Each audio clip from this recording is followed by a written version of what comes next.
ஆண்டவராகிய இயேசு கிறிஸ்துவின் நாமத்தினாலே உங்களை வாழ்த்துகிறேன். இன்றைக்கு சண்டே அன்னைக்கு ஈவினிங்கும் இவ்வளவு ஆசையோடு ஆண்டவருடைய வார்த்தையை கேட்கணும்னு சொல்லி நீங்க கூடி வந்திருப்பதை குறித்து ரொம்ப சந்தோஷமான காரியம்.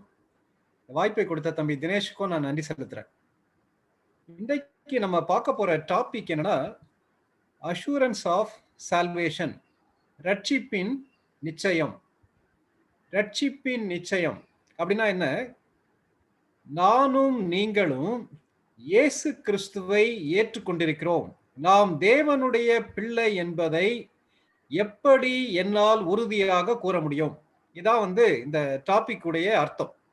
நான் தேவனுடைய பிள்ளை என்பதை எவ்விதமாக என்னால் உறுதியாக கூற முடியும்? சரி, இப்போ என் கையில சுகர் நான் வச்சுக்கிட்டு, இந்த சுகர், இந்த சீனி இனிக்குமான்னு கேட்டா நீங்க உடனே என்ன சொல்லிடுவீங்க? இது இனிக்கும்னு சொல்லிடுவீங்க.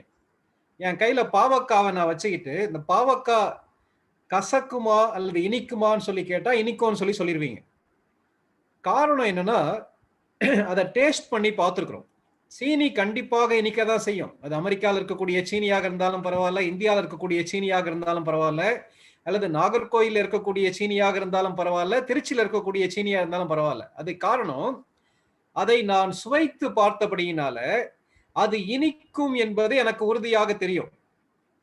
எங்க போய் கேட்டாலும் அதை நிச்சயத்தோடு உறுதியாக சொல்ல முடியும். ஆனா ஒரு சில காரியங்கள், ஒரு சில டேஸ்ட் நீங்க கேட்டீங்கன்னா நமக்கு தெரியாதுன்னு சொல்லிடுவோம். அதற்கு காரணம் என்னன்னா, இப்போ மதுரை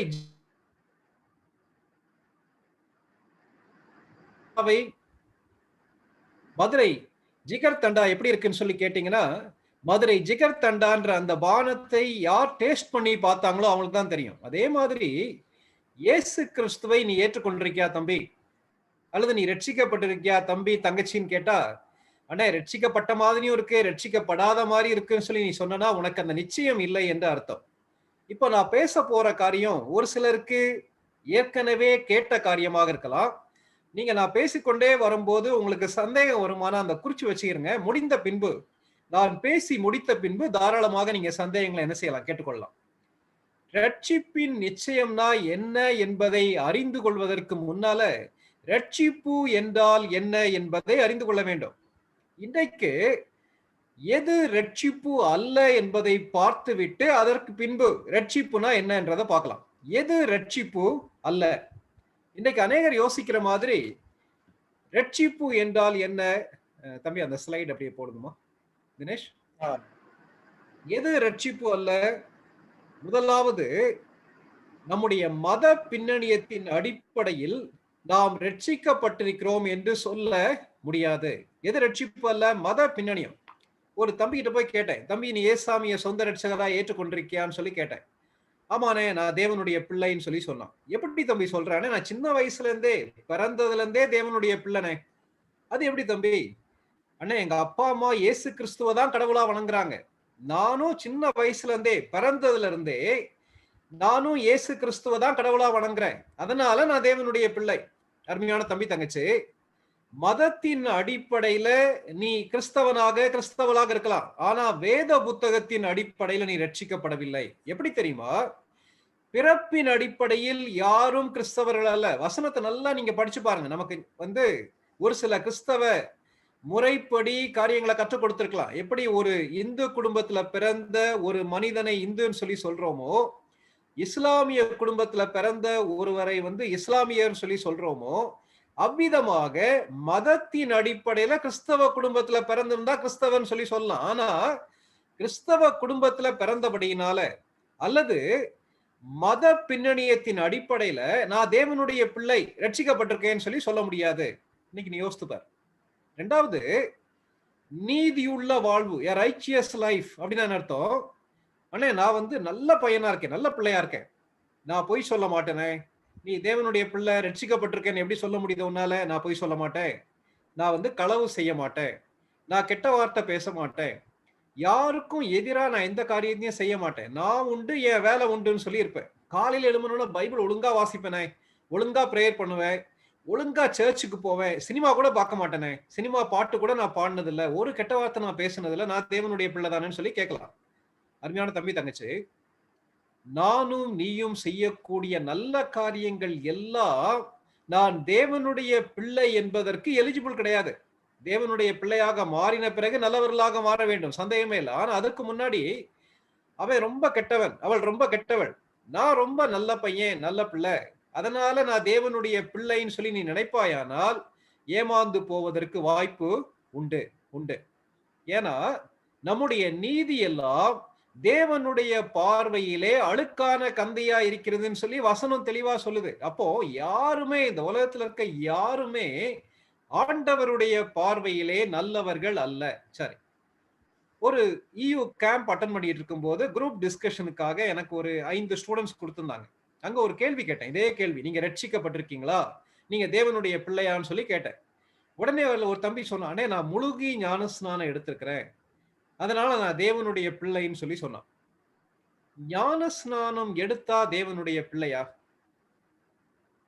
நிறைய நேரங்கள்ல சர்ச்ல பாஸ்டர் பேசுறதை கேட்டிருக்கோம் இல்லையா?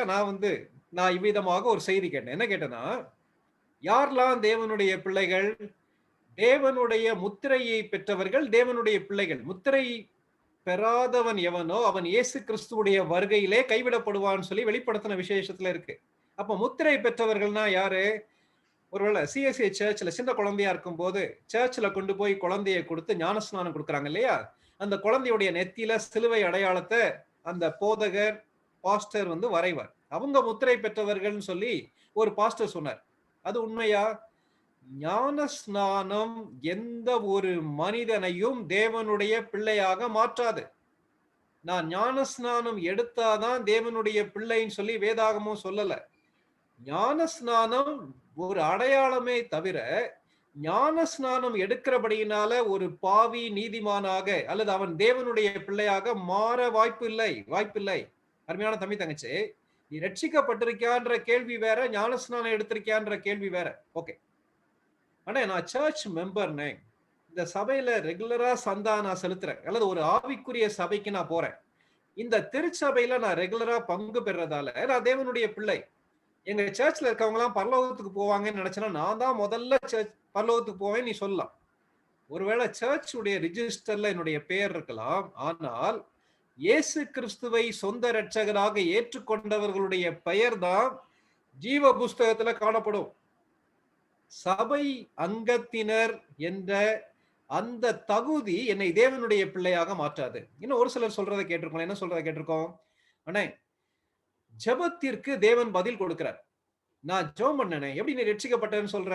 ஆனா நான் 10th படிக்கும்போது ரொம்ப சிக்காயிட்டேனே, பயங்கர வயித்த வலி, நாளைக்கு ஆனுவல் கவர்மெண்ட் எக்ஸாம் இருந்துச்சு, என்னால் எழுத போக முடியுமான்னு தெரியல. நான் ஜெபம் பண்ணேன், ஆண்டவரே எனக்கு எப்படியாவது உதவி செய்யுங்க, நான் நல்லபடியா பரீட்சை எழுத எனக்கு உதவி செய்யுங்க. நான் ஜெபம் பண்ணேன்.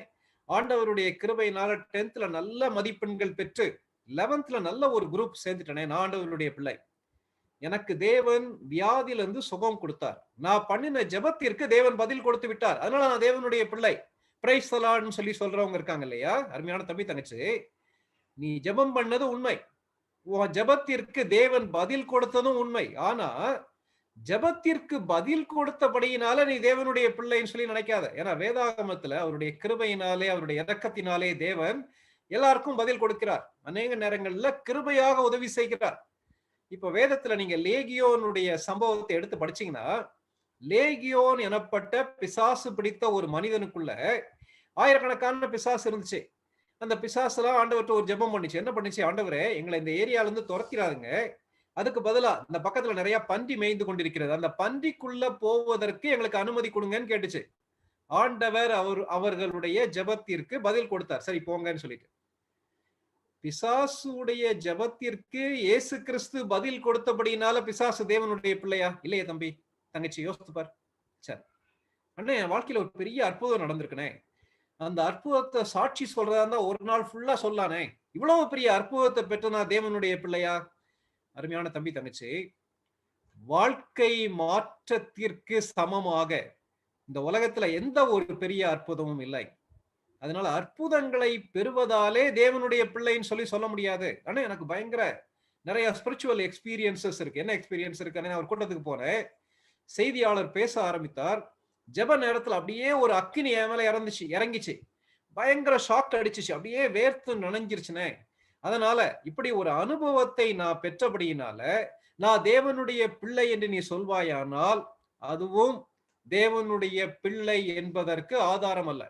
மத பின்னணியமோ, நீதி உள்ள வாழ்வோ, ஞானஸ்நானமோ, அல்லது ஒரு சபையிலே அங்கத்தினராய் இருப்பதோ, அல்லது என்னுடைய ஜெபத்திற்கு தேவன் பதில் கொடுத்து அற்புதங்களை, ஆவிக்குரிய அனுபவங்களை பெற்றுக்கொள்வதோ நான் தேவனுடைய பிள்ளை என்பதற்கு ஆதாரம் கிடையாது. இது கேட்டதுக்கு அருமையான தம்பி தங்கச்சி, உன்னுடைய வாழ்க்கையில அபீதமாக நீ சொல்லிட்டு இருக்கியா, நீ தேவனுடைய பிள்ளையான்னு சொல்லி கேட்டா இந்த மாதிரி பதிலை நீ சொல்வாயானால் நீ இன்னும் ரட்சிப்பை சரியாக புரிந்து கொள்ளவில்லை என்று அர்த்தம். சரி அண்ணே, அப்பனா இதெல்லாம் ரட்சிப்பு இல்லைன்னு சொல்லி சொன்னீங்கன்னா எது ரட்சிப்பு, அதை எனக்கு சொல்லுங்கன்னு சொல்லி நீங்க கேட்கலாம்.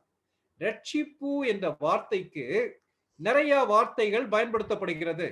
ரட்சிப்புன்ற வார்த்தையை நீங்க எடுத்தீங்கன்னா நம்ம அடுத்த ஸ்லைட்ல பார்க்கலாம். ரட்சிப்புன்ற வார்த்தைக்கு என்னென்ன வார்த்தைகள்லாம் வேதாகமத்துல பயன்படுத்தப்பட்டிருக்குன்னா, மறுபிறப்புன்ற வார்த்தை பயன்படுத்தப்பட்டிருக்கு, புது சிருஷ்டின்ற வார்த்தை பயன்படுத்தப்பட்டிருக்கிறது, இயேசு கிறிஸ்துவை ஏற்றுக்கொள்ளுதல், இயேசு கிறிஸ்துவை விசுவாசித்தல் என்று சொல்லப்பட்டிருக்கு. இதுதான் நம்ம பல்வேறு வார்த்தைகள்ல கேட்கிறோம். தம்பி, நீ ரட்சிக்கப்பட்டிருக்கியா, மறுபடியும் பிறந்திருக்கிறியா, உன்னுடைய வாழ்க்கை மாற்றப்பட்டிருக்கிறதா, புதிய பிறப்பு அடைந்திருக்கிறாயான்னு சொல்லி நிறைய காரியங்களை நம்ம கேட்கிறோம். எல்லா வார்த்தைகளும் குறிப்பது ஒரே ரட்சிப்பை தான் குறிக்குது, ரட்சிப்பு. ஆனா அது என்ன ரட்சிப்பு ரட்சிப்புன்னு மறுபடியும் சொல்றீங்க அப்படின்னா என்ன அர்த்தம்? ரட்சிப்புன்ற அந்த சான்ஸ்கிரிட் வேர்டுக்கு, தமிழ் வார்த்தை இல்ல, அது சமஸ்கிருத வார்த்தை. என்ன அர்த்தம் தெரியுமா? விடுதலைன்னு சொல்லி அர்த்தம். இயேசு கிறிஸ்து மூலமாக நமக்கு பாவத்திலிருந்து கிடைக்கக்கூடிய மன்னிப்பு, பாவத்திலிருந்து கிடைக்கக்கூடிய விடுதலை, தேவனுடைய பிள்ளையாக நாம் மாற்றப்படுதல், அதான் ரட்சிப்பு. சரி அண்ணே, அப்ப நான் ரட்சிக்கப்படலுமா, ரட்சிக்கப்படாம இந்த உலகத்துல வாழ முடியாதான்னு சொல்லி கேட்கலாம். அருமையான தம்பி தங்கச்சி, ஒரு சில வசனங்கள் நம்முடைய வாசித்து வரிசையா நம்ம பார்க்கலாம். ரட்சிப்பின் அவசியம். ரோமர் 3வது அதிகாரம் 23ஆம் வசனம். 3:23. எல்லாரும் பாவம் செய்து தேவ மகிமை அற்றவர்களாகி, எல்லாரும் பாவம் செய்து தேவ மகிமை அற்றவர்களாகி. தம்பி நல்லா கவனிங்க, தங்கச்சி நல்லா கவனிங்க, ஏன்னா அது ரொம்ப முக்கியமான காரியம். நம்ம அடிக்கடி என்ன யோசிக்கிறோம் தெரியுமா? நான் ரொம்ப நல்ல பையன், நான் ரொம்ப நல்ல பிள்ளை, அவர்கள் செய்கிற மாதிரி தப்பு நான் செஞ்சதில்லை, அதனால தேவனுடைய பிள்ளைன்னு சொல்லி நமக்கு நாமே தட்டி கொடுத்துக் கொள்கிறோம். ஆனா இந்த இடத்துல பைபிள் சொல்லக்கூடிய வசனத்தை நீங்க கொஞ்சம் கவனிச்சு பாருங்களேன். பைபிள் தெளிவா சொல்லுது. என்ன சொல்லுது தெரியுமா? எல்லாரும் பாவம் செய்து தேவ மகிமை அற்றவர்கள் ஆனார்கள். எல்லாரும்னா எல்லாருமா? ஆமா, எல்லாரும். எங்க சர்ச்சுக்கு வர்ற எல்லாருமா? எல்லாரும். அண்ணே, நான் வேற ஒரு மத பின்னணியத்துல இருந்து வந்திருக்கிறேன். நான் ரொம்ப நல்ல பையன், வீட்டுல சின்ன பையன்ல இருந்தே டிசிப்ளின்டா என்ன வளர்த்திருக்காங்க. நானும் பாவியா? வேதாகமம் என்ன தெரியுமா சொல்லுது அருமையான தம்பி தங்கச்சி? வேதாகமம் தெளிவாக சொல்லுகிறது, நாம் பாவிகள், பாவிகள். ஆனா இதை ஏற்றுக்கொள்ளவே முடியல. என்ன போய் நீங்க பாவின்னு சொல்லி சொல்றீங்களே நீங்க கேட்கலாம். அருமையான தம்பி தங்கச்சி, நான் சொல்ல, வேதாகமம் என்ன சொல்லுதுன்னா, எல்லாரும் பாவம் செய்து தேவ மகிமை அற்றவர்களானார்கள். அது எப்படி? ரெண்டு விதத்துல நம்ம பாவிக்கிறோம். ஒன்று என்ன தெரியுமா தம்பி? நான் பிறப்பின் அடிப்படையில் பாவியாகவே இந்த உலகத்திலே பிறக்கிறேன். சங்கீதம் 51வது சங்கீதம் 15ஆம் வசனம்.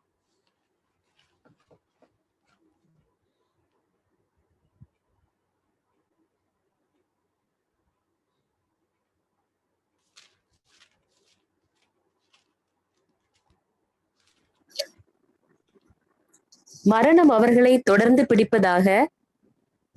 எந்த வசனம்? சங்கீதம் 51:5. சங்கீதம் 51வது சங்கீதம் 51:5. இதோ நான் துர்க்குணத்தில் உருவானேன், என் தாய் என்னை பாவத்தில் கர்ப்பம் தரித்தாள். Thank you sister. இந்த வசனம் என்ன சொல்லுது? இதோ நான் துர்க்குணத்தில் உருவானேன், என் தாய் என்னை பாவத்திலே கற்பம் தரித்தாள். இந்த சங்கீதம் யாரால் எழுதப்பட்டது? தாவீது எழுதிய சங்கீதம். எதற்கு பின்பு எழுதினாரு? பத்சேபாளோடு பாவம் செய்த பின்பு 1 வருஷம் கழிச்சு எழுதுறாரு. அவர் எழுதும் போது இதுல ஒரு முக்கியமான உண்மையை எழுதுறாரு. என்ன தெரியுமா எழுதுறாரு? நான் துர்க்குணத்தில் உருவானேன், என் தாய் என்னை பாவத்திலே கற்பம் தரித்தாள். அப்படின்னு அர்த்தம் அவங்க அம்மா தப்பு பண்ணிட்டாங்கன்னு அர்த்தமா? அப்படி அர்த்தம் இல்ல. நானும் நீங்களும் அல்லது தாவீது என்ன சொல்றாருன்னா, நான் என்னுடைய தாயின் வயிற்றுல ஒரு சின்ன கருவாக உருவாகும் போதே நான் பாவியாக இந்த உலகத்திலே உருவாகிறேன். ஆனா சின்ன குழந்தைய போய் பாவின்னு சொல்றீங்களே. தம்பி தங்கச்சி நல்லா யோசித்துக்கோ. முதல் மனிதனாகிய ஆதாம், முதல் பெண்ணாகிய ஏவாள் தேவன் படைக்கும் போது நல்லவர்களா இருந்தாங்க. ஆனா இவர்கள் 2 பேரும் தவறு செய்தபடியினாலே, பாவம் செய்தபடியினாலே பாவியாக மாறிவிட்டார்கள். இந்த ஆதாம் ஏவாள்ல இருந்து தான் இந்த உலகத்துல இருக்க எல்லாருமே வந்திருக்கிறோம். நீங்களும் அவங்க கிட்ட இருந்தா வந்திருக்கீங்க, நானும் அவங்க கிட்ட இருந்தா வந்திருக்கேன். உலகத்துல ஆப்பிரிக்காவா இருந்தாலும் சரி, யூரோப்பா இருந்தாலும் சரி, அமெரிக்காவா இருந்தாலும் சரி, எல்லா நாட்டு மக்களுக்கும் முதல் தகப்பன், முதல் தாய் இந்த ஆதாம் ஏவாள். இந்த ஆதாம் ஏவாள் நமக்கு கொடுத்த பரம்பரை சொத்து என்ன தெரியுமா தம்பி தங்கச்சி? என்னுடைய பாவத்தன்மை. பாவத்தன்மை. நான் பிறக்கும் போதே பாவியாக இந்த உலகத்துல பிறக்கிறேன். என் தாய் என்னை பாவத்திலே கற்பம் தரித்தாள். அடிக்கடி நீ யோசிக்கிறல்ல, அண்ணே, அநேக நேரங்கள்ல நான் தப்பு செய்யக்கூடாதுன்னு நினைக்கிறேன். வீட்டுல எவ்வளோ கவனமா என்ன வளர்த்திருக்காங்க. ஆனா எனக்குள்ள இருந்து கோபம் வருது, எனக்குள்ள இருந்து தவறான ஆசைகள் வருது. அப்பா அம்மாவை நான் எதிர்த்து பேசுறேன். நான் ஒழுங்கா உட்கார்ந்து பாடத்தை படிக்கிறதுக்கு பதிலா எதை செய்ய வேண்டுமோ அதை செய்வதற்கு பதிலாக எதை செய்யக்கூடாதோ அதை நான் செய்கிறேன். ஏனே நான் இப்படி இருக்கிறேன்? வேதாகம் தெளிவா சொல்லுது தம்பி தங்கச்சி. பிறப்பின் அடிப்படையில் நாம் பாவிகள். By birth we are sinners. இரண்டாவது, நம்ம ஏற்கனவே படிச்ச வசனம் படிச்சோம் இல்லையா? எல்லாரும் பாவம் செய்து தேவ மகிமையற்றவர்களாகி. இரண்டாவது, செயலின் அடிப்படையில் நம்ம எல்லாருமே பாவிகள். ஆனா நான் என்ன பெரிய பாவம் செஞ்சுட்டேன், நான் யாரையும் கொலை பண்ணலையே, அல்லது தவறான உறவுல நான் ஈடுபடலையே, நான் ரொம்ப நல்ல பையனா தானே இருக்கிறேன், அப்பா அம்மாவை ஏத்து கூட பேசலைன்னு சொல்லி நம்ம சொல்லலாம். அருமையான தம்பி தங்கச்சி, நம்ம வைக்கிற ஸ்டாண்டர்டுக்கும் ஆண்டவர் வைக்கிற ஸ்டாண்டர்டுக்கும் நிறைய வித்தியாசம் இருக்கு.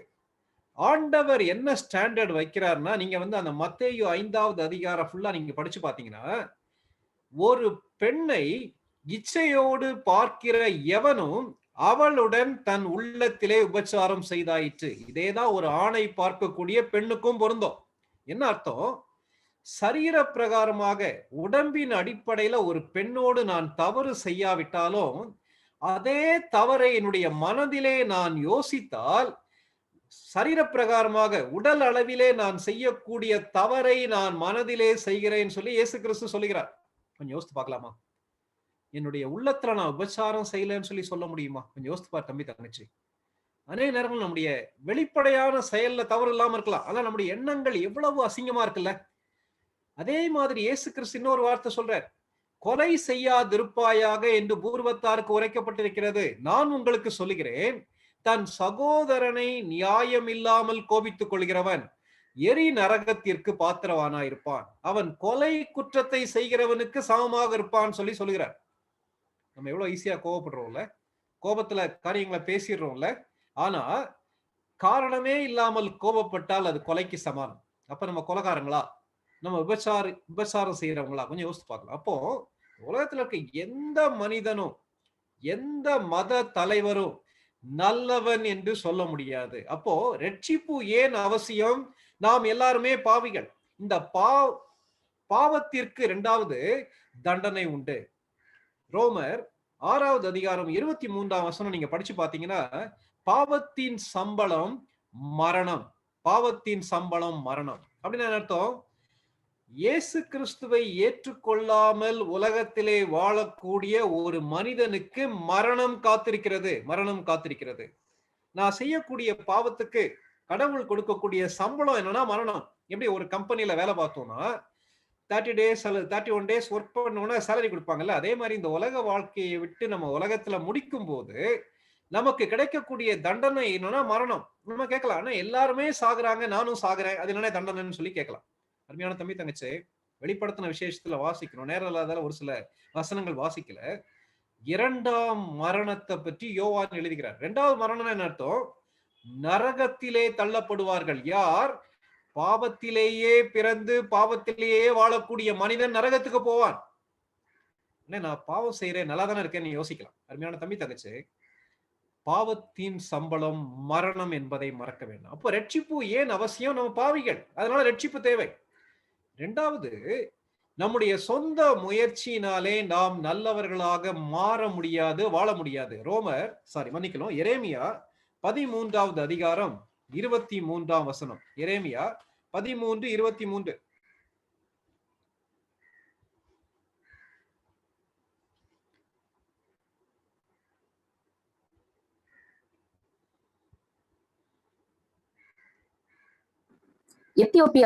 எத்தியோப்பியன் தன் தோலையும் சிவிங்கி தன் புள்ளிகளையும் மாற்றக்கூடுமோ? கூடுமானால் தீமை செய்ய பழகின நீங்களும் நன்மை செய்யக்கூடும். இந்த வசனம் வந்து நல்லா நீங்க கவனிச்சு பாருங்க. இந்த இடத்துல ஆண்டவர் 2 உதாரணம் சொல்றாரு. என்ன உதாரணம் தெரியுமா சொல்றாரு? எத்தியோப்பியன் தன் தோலை மாற்ற முடியுமா? எத்தியோப்பியா எங்க தெரியுமா இருக்கு? ஆப்பிரிக்கா கண்டத்துல உள்ள ஒரு நாடு. எத்தியோப்பியன்ஸ் இந்தியன்ஸோட டார்க்கா இருப்பாங்க, கருப்பா இருப்பாங்க. இந்த எத்தியோப்பியன் தான் கலரை மாத்த முடியுமா? எவ்வளவு ஃபேர்னஸ் கிரீம் போட்டாலும் மாத்தலாமா? மாத்த முடியாதே. ஏன் மாத்த முடியாது? அது அவங்களுடைய தன்மை. இது மாறுமா? மாறாது. சிவிங்கி தன் புள்ளிகளை மாற்றக்கூடுமா? ஒட்டக சிவிங்கி மேல இருக்கக்கூடிய புள்ளிகள் அல்லது சிறுத்தை புலி மீது இருக்கக்கூடிய புள்ளிகள் மாறுமா? மாறாது. இது ரெண்டுமே மாறுமானால் தீமை செய்ய பழகின நீங்களும் நன்மை செய்யக்கூடும். It is possible. நடக்கவே முடியாது. எவ்வளவு ட்ரை பண்ணாலும் முடியாது. இதேதான் வந்து இயேசு கிறிஸ்து பின்னாடி சொல்றாருல, யோவான் 8வது அதிகாரம் 34ஆம் வசனத்துல இயேசு கிறிஸ்து என்ன சொல்றாருன்னா, யோவான் 8:34 பாவம் செய்கிற எவளும் பாவத்திற்கு அடிமையாய் இருக்கிறான் அல்லது அடிமையாய் இருக்கிறாள். பாவம் செய்கிற எவனும் பாவத்திற்கு அடிமையாய் இருக்கிறான் என்று மெய்யாகவே உங்களுக்கு சொல்லுகிறேன். ஒன்று பார்த்தோம், நம்ம எல்லாருமே பாவிகள். இரண்டாவது, இந்த பாவத்துக்கு தண்டனை உண்டு என்பதை பார்த்தோம். மூன்றாவது, இந்த பாவத்திலே இருந்து நம்முடைய சொந்த முயற்சியினாலே வெளியே வர நம்மால் முடியாது. நேரத்துல ட்ரை பண்ணி பாக்குறேன் தம்பி தங்கச்சி. ஆனா லென்டேஸ்ல 40 நாள் உபவாசம் இருந்து நான் ஜோம் பண்ணி பார்த்தேன். ஆனாலும் என்னால வந்து நல்லவளா மாற முடியல.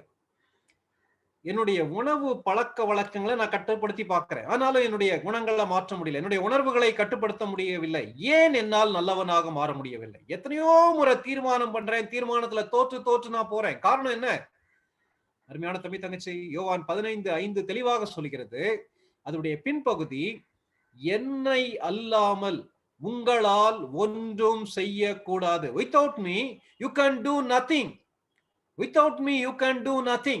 என்னாலே அன்றி உங்களால் ஒன்றும் செய்யக்கூடாது. யோவான் 15:5 பின்பகுதியில நம்ம அதான் என்ன செய்யறோம்? வாசிக்கிறோம். அருமையான தம்பி தங்கச்சி, உன்னுடைய வாழ்க்கையில நீ எப்படி இருக்க? கொஞ்சம் யோசித்து பாரு. ஏன் ரட்சிப்பு அவசியம்? நாம் பாவிகள், அந்த பாவத்திற்கு தண்டனை உண்டு. மூன்றாவது, we are helpless. இத கடவுள் பார்த்தார். நல்லவனாக படைக்கப்பட்ட மனிதன் இப்படி கெட்டு போயிட்டானே, இவனை மறுபடியும் நல்ல நிலைமைக்கு கொண்டு வருவதற்காக என்ன தெரியுமா பண்ணாரு? ஆண்டவராகிய இயேசு கிறிஸ்து இந்த உலகத்திலே மனிதனாக பிறந்து மனிதனாக வாழ்ந்து கல்வாரி சிலுவையில் நமக்காக ஜீவனை கொடுத்தார். முந்தின ஸ்லைடு. ஓகே, என்ன நடந்துச்சு? நமக்கு யோவான் 3:16 தெரியும் இல்லையா? தேவன் தம்முடைய ஒரே பேரான குமாரனை விசுவாசிக்கிறவன் எவனோ அவன் கெட்டு போகாமல் நித்திய ஜீவனை அடையும்படிக்கு அவரை தந்தருளி இவ்வளவாய் உலகத்தில் அன்பு கூர்ந்தார். கெட்டு போயிட்டு இருக்கக்கூடிய மனிதனை நல்லவனாக மாற்றும்படியாக கடவுளே இந்த உலகத்திற்கு மனிதனாக வந்தார். அருமையான தம்பி தங்கச்சி, அநேக மக்கள் மதங்களை உருவாக்க வந்த மாதிரி இயேசு கிறிஸ்து ஒரு மதத்தை உருவாக்க வந்தாரா? இல்லை. அவர், நீயும் நானும் பாவம் செய்தோம், அந்த பாவத்திற்கு தண்டனை உண்டு, நாம் கெட்டு அழிந்து போய் விடுவோம், ஆனால் நம்மை அதிலிருந்து விடுவிக்கும்படியாக அவரே இந்த உலகத்திற்கு வந்து நானும் நீயும் செய்த பாவத்துக்காக நம்ம அடைய வேண்டிய தண்டனையை சிலுவையிலே ஏற்றுக்கொண்டார். எவ்வளவு பெரிய அன்பு இல்லையா? எவ்வளோ பெரிய அன்பு! தன்னையே கொடுத்து அன்பை வெளிப்படுத்தினார். அதான் நம்ம மத்தேயு 1:21 வாசிக்கிறோம். அவருக்கு இயேசு என்று பெயரிடுவாயாக, ஏனெனில் அவர் தமது ஜனங்களின் பாவங்களை நீக்கி அவர்களை ரட்சிப்பார். ஜீசஸ் என்ற வேர்டுக்கு என்ன தெரியுமா அர்த்தம்? God saves. தேவன் ரட்சிக்கிறார் சொல்லி அர்த்தம். எதுல இருந்து ரட்சிக்கிறார்? பாவத்திலிருந்து ரட்சிக்கிறார். அப்போ அருமையான தம்பி தங்கச்சி, ஏன் தெரியுமா ரட்சிப்பு அவசியம்? நான் பாவி, என்னுடைய சொந்த முயற்சினாலே பாவத்திலிருந்து வெளியே வர முடியாது. என்னுடைய ஹெல்ப்லெஸ் கண்டிஷனை பார்த்து கடவுளே மனிதனாக வந்து பாவத்துக்கான பிராயசித்தத்தை சிலுவையிலே கொடுத்து விட்டார். அவரை விசுவாசித்து நான் ஏற்றுக்கொள்வேனானா நான் தேவனுடைய பிள்ளையா மாறிடுவேன். அப்ப கொஞ்சம் யோசித்து பார் தம்பி தங்கச்சி, எவ்வளவு பெரிய ரட்சிப்பு இல்லையா? நான் பரலோகத்துக்கு போவனா போக மாட்டானான்ற தீர்மானிக்கிறது என்ன தெரியுமா? ரட்சிப்பு. இந்த உலகத்துல நான் எய்மோட பர்பஸோட சாரி பர்பஸோட வாழ வேண்டுமா வாழ முடியாதா என்பதை தீர்மானிப்பது என்ன? என்னுடைய ரட்சிப்பு. சரி அண்ணா, இதெல்லாம் எனக்கு தெரியும். அப்போ நான் ரட்சிக்கப்படுவதற்கு என்ன செய்ய வேண்டும்? ஏன் ரட்சிப்பை குறித்து இவ்வளவு பெருசா பேசுறேன் தெரியுமா? ரட்சிப்பை சரியாக புரிந்து கொள்ளாவிட்டால் ரட்சிப்பை நிச்சயம் உனக்கு புரியாது தம்பி தங்கச்சி. அதனாலதான் அதை பத்தி பேசுறேன். ரட்சிக்கப்பட நான் என்ன செய்ய வேண்டும்? ஈஸியா 3 காரியங்களை மனதில் வச்சுக்கிறேன். ஒண்ணு என்ன தெரியுமா? நான் பாவி என்பதை ஒத்துக்கொள்ள வேண்டும். அக்செப்ட் தட் யூ ஆர் எ சின்னர். நான் பாவி என்பதை ஒத்துக்கொள்ள வேண்டும். அதான் 1 யோவான் 1 அதிகாரத்துல வாசிக்கிறோம். நமக்கு பாவம் இல்லை என்போமானால் நம்மை நாமே ஏமாற்றுகிறவர்களா இருப்போம். நாம் நம்முடைய பாவங்களை அறிக்கையிட்டால் பாவங்களை நமக்கு மன்னித்து எல்லா அநியாயத்தையும் நீக்கி நம்மை சுத்திகரிப்பதற்கு அவர் உண்மையும் நீதியும் உள்ளவராய் இருக்கிறார். நமக்கு நான் நல்லவன் நல்லவன் எனக்கெல்லாம் ரட்சிப்பு தேவையில்லைன்னு நம்ம சொல்லிட்டே இருப்போமானா நம்ம நாமே ஏமாத்துறோம் அர்த்தம் தம்பி தங்கச்சி. ஆனா இயேசு கிறிஸ்து கிட்ட போய், இயேசுவே நான் பாவிதான், நான் கெட்டவன் தான், என்னுடைய எல்லா பாவத்தையும் உங்களுடைய சமூகத்துல ஒத்துக்கொள்றேன், என்னை மன்னியும் சொல்லி நம்ம கேட்போமானா அவர் என்ன தெரியுமா செய்கிறார்? நம்மை மன்னிக்கிறார். அவருடைய அந்த 7ஆம் வசனத்தை அப்படியே கவனிங்களேன் ஸ்கிரீன்ல. 7ஆம் வசனத்துடைய பின்பகுதி அழகா சொல்லுதுல்ல, அவருடைய குமாரனாகிய இயேசு கிறிஸ்துவின் ரத்தம் சகல பாவங்களையும் நீக்கி நம்மை சுத்திகரிக்கும். நம்முடைய கில்ட்டி கான்சியன்ஸ், குற்ற மனசாட்சி குத்திக்கிட்டே இருக்கல தம்பி தங்கச்சி, அவற்றை போய் மன்னிப்பு கேட்டோன்னு அவர் எல்லாவற்றையும் மன்னிக்கிறார். அக்செப்ட் தட் யூ ஆர் எ சின்னர். நான் பாவி என்பதை உணர்ந்து மனம் திரும்பி பாவத்துக்கு நேராக சென்று கொண்டிருக்கக்கூடிய நான் இயேசு கிறிஸ்துவுக்கு நேராக வர வேண்டும். உன்னுடைய வாழ்க்கையில் நீ வந்திருக்கிறியா? என் பாவம் எல்லாத்தையும் இயேசு கிறிஸ்து மன்னிப்பாரா? பைபிள் அழகான வசனங்கள் இருக்கு தம்பி. 2 வசனங்களை நான் சொல்றேன். ஒன்னு சங்கீதம் 103ஆம் சங்கீதம் 12ஆம் வசனம். 103ஆம் சங்கீதம் 12ஆம் வசனத்துல சங்கீதக்காரன் என்ன தெரியுமா சொல்றாரு? கிழக்குக்கும் மேற்குக்கும் எவ்வளவு தூரமோ, மேற்குக்கும் கிழக்குக்கும் எவ்வளவு தூரமோ அவ்வளவு தூரமாய் அவர் நம்முடைய பாவங்களை நம்மை விட்டு விலக்கினார். நான் போய் அவற்றை பாவத்தெல்லாம் சொல்லி மன்னிப்பு கேட்கும் போது என்ன தெரியுமா செய்றார்? மன்னிக்கிறார். அவருடைய ரத்தம் என்னை சுத்திகரிக்கிறது. கிழக்குக்கும் மேற்குக்கும் உள்ள தூரம் எவ்வளவு தூரமோ அவ்வளவு தூரமா என் பாவத்தை என்னை விட்டு நீக்கிறார். கிழக்குக்கும் மேற்குக்கும் உள்ள தூரம் என்ன? கணக்கிட முடியாத தூரம். இன்ஃபினிட். எவ்வளவு பெரிய அன்பு இல்லையா தம்பி தங்கச்சி? யோசித்துப்பார். அவர் மன்னித்து விட்டார்னா கண்டிப்பா மன்னிப்பார். அதேதான் மீகா 7ஆவது அதிகாரம் 19ஆம் வசனத்துல வாசிக்கிறோம். கடலின் ஆழங்களில் போட்டு விட்டேன், நினையாதிருப்பேன் சொல்லி சொல்லுகிறார். நீ பாவி என்பதை ஒத்துக்கொண்டு அவரிடத்துல போய் உன் பாவத்துக்காக மன்னிப்பு கேட்டிருக்கியா? அவர் உன் பாவத்தை மன்னிச்சிட்டான்ற நிச்சயம் இருக்கா? இது முதல் படி. அக்செப்ட் தட் யூ ஆர் எ சின்னர். நீ பாவி என்பதை ஒத்துக்கொண்டு அவரிடத்துல போய் எல்லாத்தையும் சொல்லி, யாரிடத்திலுமே சொல்ல முடியாத பாவங்களை அவரிடத்துல சொல்வோமானால் அவருடைய ரத்தம் நம்மை சுத்திகரிக்கும். கிழக்குக்கும் மேற்குக்கும் எவ்வளவு தூரமோ அவ்வளவு தூரமா நம்முடைய பாவத்தை விலக்குவார். நம்முடைய பாவங்கள் எல்லாவற்றையும் சமுத்திரத்தின் ஆழங்களில் அவர் போட்டு விடுவார். இந்த வாக்கு தத்தங்கள் நமக்கு சொந்தமாகும் தம்பி. இது முதல் படி. 2வது படி என்ன தெரியுமா? Believe that he is the saviour. அவர் இரட்சகர் என்பதை விசுவாசிக்க வேண்டும். என்ன விசுவாசிக்க வேண்டும்? ஆண்டவரே, நான் என்னை மாற்றிக்கொள்ள முடியாது, என் தப்பெல்லாம் இடத்துல சொல்லி மன்னிப்பு கேட்டேன், நீர் எனக்காக உயிர் கொடுத்தவர், எனக்காக உயிரோடு எழுந்தவர், நீர் இரட்சகர். வாஸ்தவம்ல ஏற்கனவே மத்தேயு 1:21 அவர் இயேசு, அவர் இரட்சகர். இயேசு கிறிஸ்துவே என்னாலே மாற்ற முடியாத என்னுடைய வாழ்க்கையை உம்மாலே மாற்ற முடியும், என்னாலே விடுவிக்க முடியாத இந்த பாவத்தை உம்மால் விடுவிக்க முடியும் என்று அவரை விசுவாசித்து ஏற்றுக்கொள்ள வேண்டும். Third, commit yourself in the hands of the Lord. உன்னுடைய வாழ்க்கையை முழுவதுமாக இயேசு கிறிஸ்துவுடைய கையில கொடுத்துள்ளோம். முதலாவது நான் பாவி என்பதை ஒத்துக்கொள்ள வேண்டும். accept that you are a sinner. 2வது believe that he is the savior. அவர் பாவத்திலிருந்து விடுவிக்கிற இரட்சகர், எனக்காக மரித்தவர், உயிர்த்தெழுந்தவர் என்பதை மனப்பூர்வமாக விசுவாசிக்க வேண்டும். 3வது அவரை விசுவாசித்து என்னுடைய வாழ்க்கையில் சொந்த இரட்சகராக ஏற்றுக்கொள்ள வேண்டும். அப்படி அவரை விசுவாசித்து ஏற்றுக்கொள்ளும் போது நாம் தேவனுடைய பிள்ளைகளாக மாறுகிறோம். இதான் நிறைய வசனங்கள்ல வாசிக்கிறோம். அப்போஸ்தலர் 10:43 தான் வாசிக்கிறோம். அவரை விசுவாசிக்கிறவன் எவனோ அவன் அவருடைய நாமத்தினாலே பாவ மன்னிப்பாகிய மீட்பை பெறுவான். அப்போஸ்தலர் 10:43 அதை வாசிக்கிறோம். அவரை விசுவாசித்த உடனே நமக்கு என்ன தெரியுமா கிடைக்குது? பாவ மன்னிப்பாகிய மீட்பு கிடைக்குது. அதே மாதிரி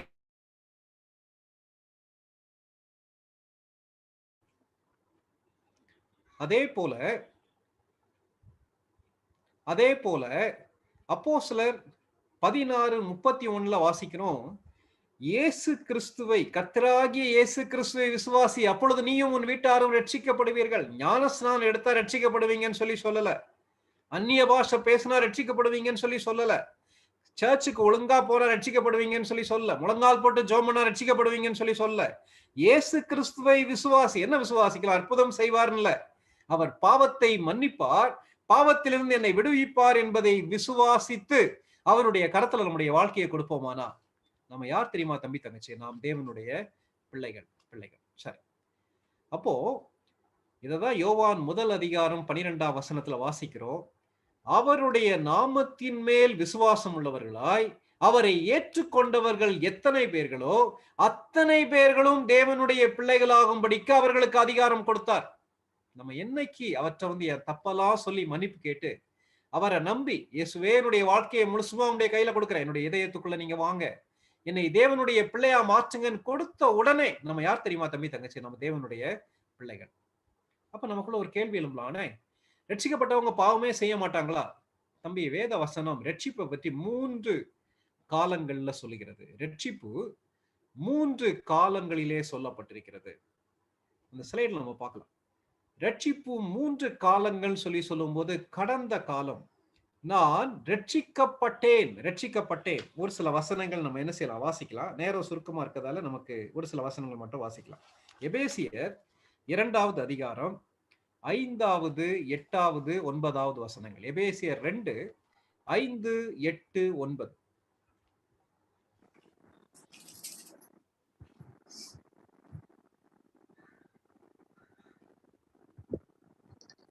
அக்கிரமங்களில் மரித்தவர்களாயிருந்த நம்மை கிறிஸ்துவுடனே கூட உயிர்ப்பித்தார். கிருபையினாலே ரட்சிக்கப்பட்டீர்கள். கிருபையினாலே விசுவாசத்தை கொண்டு ரட்சிக்கப்பட்டீர்கள். இது உங்களால் உண்டானதல்ல, இது தேவனுடைய ஈவு. ஒருவரும் பெருமை பாராட்டாதபடிக்கு இது கிரியைகளினால் உண்டானதல்ல. Thank you sister.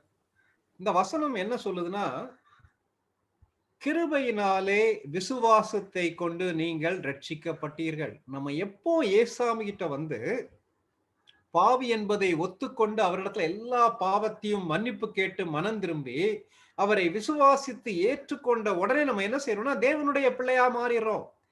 அப்போ நமக்கு தண்டனை உண்டா, நியாய தீர்ப்பு உண்டா? இல்ல தம்பி தங்கச்சி, பாவத்தின் தண்டனையிலிருந்து நாம் ரட்சிக்கப்பட்டுட்டோம். we are saved from the contamination அல்லது wrath of sin. பாவத்தின் தண்டனையிலிருந்து நம்ம ரட்சிக்கப்பட்டோம். சரி அண்ணே, அப்ப நான் ரட்சிக்கப்பட்டனா பாவம் செய்ய வாய்ப்பு இருக்கா? ரட்சிக்கப்பட்ட நம்ம தேவனுடைய பிள்ளையாக மாறின பின்பு பாவத்தின் மீது வெற்றி உள்ள வாழ்க்கையை தேவன் கொடுக்கிறார். ஆனா அதே நேரத்துல நம்முடைய மாம்ச சுபாவம் நமக்குள்ள இருக்கு, சுய சித்தம் நமக்குள்ள இருக்கு. அப்படி இருக்கும்போது ஒரே நாள்ல நம்ம பூரணப்பட்டுறது கிடையாது. மறுபடியும் அந்த ஸ்லைடை நீங்க பாத்தீங்கன்னா, முதலாவது நாம் நீதிமானாக மாற்றப்பட்டு விட்டோம். தேவனுடைய பார்வையிலே நாம் நீதிமான். ஆனா அதே நேரத்துல ஒவ்வொரு நாளும் நிகழ்காலத்துல பரிசுத்தமாக்கப்பட வேண்டும். சாங்டிபிகேஷன், அது ஜஸ்டிபிகேஷன், இது சாங்டிபிகேஷன். அப்படின்னு அர்த்தம், இன்றைக்கு இருப்பதை விட நாளைக்கு இன்னும் பரிசுத்தம், நாளைக்கு இருப்பதை விட இன்னும் அடுத்த நாள் அதிக பரிசுத்தம் என்று பரிசுத்தத்திலே நாம் முன்னேற வேண்டும். 1 கொரிந்தியர் 1 அதிகாரம் 18ஆம் வசனம். 1 கொரிந்தியர் 1வது அதிகாரம் 18ஆம் வசனம். சிலுவையை பற்றிய உபதேசம் கெட்டு போகிறவர்களுக்கு பைத்தியமா இருக்கிறது, ரட்சிக்கப்படுகிற நமக்கோ அது தேவ பலனாய் இருக்கிறது. ரட்சிக்கப்படுகிற நமக்கோ அது தேவ பலனாய் இருக்கிறது. அப்படின்னு என்ன அர்த்தம்? நான் ரட்சிக்கப்பட்ட நான் ஒவ்வொரு நாளும் பாவத்தின் வல்லமையிலிருந்து நான் விடுவிக்கப்பட வேண்டும். இது ஒரு டெய்லி ப்ராசஸ். ஆனா இது வரைக்கும் இந்த பாவத்துடைய போராட்டம் இருக்கும், மரணம் வரைக்கும் இருக்கும். ஆனா வெற்றி உண்டு. அருமையான தம்பி தங்கச்சி, பாவத்தின் தண்டனையிலிருந்து நான் ரட்சிக்கப்பட்டுட்டேன். இப்போ பாவத்தின் வல்லமையிலிருந்து ஒவ்வொரு நாளும் ரட்சிக்கப்பட்டுட்டே இருக்கணும். அதுதான் வேதத்தை படிக்கிறோம், ஜெபிக்கிறோம், பரிசுத்த ஆவியானவரை சார்ந்து வாழ்றோம். வெற்றி நிச்சயம். சரி அண்ணே, பாவமே இல்லாத ஒரு நிலைமை எப்போ எனக்கு கிடைக்கும்? பாவத்தின் பிரசன்னத்திலிருந்து நாம் ரட்சிக்கப்படுவோம். That is glorification.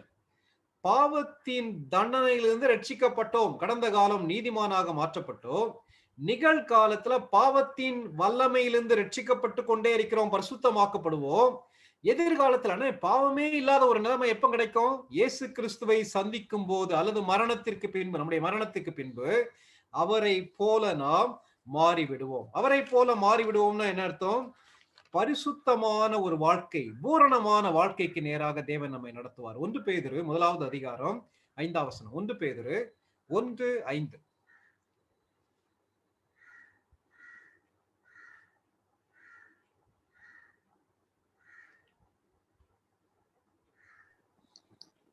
கடைசி காலத்திலே வெளிப்பட ஆயத்தமாக்கப்பட்டிருக்கிற ரட்சிப்புக்கு ஏதுவாக விசுவாசத்தை கொண்டு தேவனுடைய பலத்தினாலே காக்கப்பட்டிருக்கிற உங்களுக்கு அந்த சுதந்திரம் பரலோகத்தில் வைக்கப்பட்டிருக்கிறது. இந்த வசனம் என்ன சொல்லுது? கடைசி காலத்திலே வெளிப்பட ஆயத்தமாக்கப்பட்டிருக்கிற ரட்சிப்பு. அது என்ன ரட்சிப்புனே? அப்ப நான் ரட்சிக்கப்பட்டேன் இல்லையா? ரட்சிக்கப்பட்டுக்கிட்டே இருக்கேன். ஒரு நாள் ரட்சிக்கப்படுவேன். எப்போ தெரியுமா? இயேசு கிறிஸ்து வரும்போது, அல்லது என்னுடைய மரணத்திற்கு பின்பு பாவமே இல்லாமல் இயேசு கிறிஸ்துவோடு நித்தியமாக வாழ்வேன். தெளிவா புரிஞ்சிருக்கும்னு நினைக்கிறேன் அருமையான தம்பி தங்கச்சி. ஆனா சரி, நான் உறுதியாக நான் தேவனுடைய பிள்ளை என்பதை எப்படி சொல்ல முடியும்? ரட்சிப்பின் நிச்சயத்தோடு எப்படி சொல்ல முடியும்? 3 காரியங்களை பார்க்க போறோம். முதலாவது என்ன தெரியுமா? தேவனுடைய வார்த்தையின் அடிப்படையில் நான் ரட்சிக்கப்பட்டிருக்கிறேன் என்பதை உறுதியாக சொல்ல முடியும். ரட்சிப்பின் நிச்சயத்தின் அடிப்படை. ரட்சிப்பை எப்படி உறுதியாக என்னால சொல்ல முடியும்? தேவனுடைய வார்த்தையின் அடிப்படையில சொல்ல முடியும். தேவனுடைய வார்த்தையின் அடிப்படையில ஏன சொல்லணும்னு சொல்லி கேட்கலாம். வானமும் பூமியும் ஒளிந்து போம், என்னுடைய வார்த்தைகளோ ஒளிந்து போவதில்லைன்னு சொல்லி இயேசு கிறிஸ்து சொன்னாரு. என்னுடைய ஃபீலிங்ஸ் ஒருவேளை மாறலாம். அண்ணே, நான் அந்த கேம்புக்கு போனேன், ஆண்டவர் என்னோட தெளிவா பேசினாரு, நான் என் பாவத்தான் இயேசு கிறிஸ்து அறிக்கையிட்டேனே, அவர் என்னை மன்னிச்சிட்டான்ற நிச்சயம் எனக்கு கிடைச்சிச்சே. ஆனா மறுபடியும் என்னுடைய வீட்டுக்கு வந்த பிறகு, மறுபடியும் என்னுடைய ஹாஸ்டலுக்கு வந்த பிறகு, மறுபடியும் என்னுடைய ஃப்ரெண்ட்ஸ் மத்தியில போகும்போது நான் தேவனுடைய பிள்ளையான்ற சந்தேகம் எனக்கு வருதுனே. எனக்கு அதே உற்சாகம் இல்ல, அதே சந்தோஷம் இல்ல, எதையோ இழந்து போன மாதிரி நான் உணர்றேன். கேம்ப்ல இருக்கும்போது தேவனுடைய பிள்ளை மாதிரி இருக்கு, ஆனா கேம்ப் முடிச்சு வந்த பிறகு தேவனுடைய பிள்ளையான்ற சந்தேகம் எனக்குள்ள வருது. அருமையான தம்பி தங்கச்சி, இது எல்லாருக்குமே உரிய ஒரு போராட்டம். காரணம் என்ன தெரியுமா? என்னுடைய உணர்ச்சிகளின் அடிப்படையில நான் தேவனுடைய பிள்ளை இல்லை என்று நான் தீர்மானிக்கிறேன். ஆனா பைபிள் அடிப்படையில வேத வசனம் என்ன சொல்லுகிறதோ அதன் அடிப்படையில் நீ உறுதிப்படுத்திக் கொள்ள வேண்டும். வேத வசனம் என்ன சொல்லுகிறது? யோவான் 1வது அதிகாரம் 12ஆம் வசனம். யோவான் 1:12.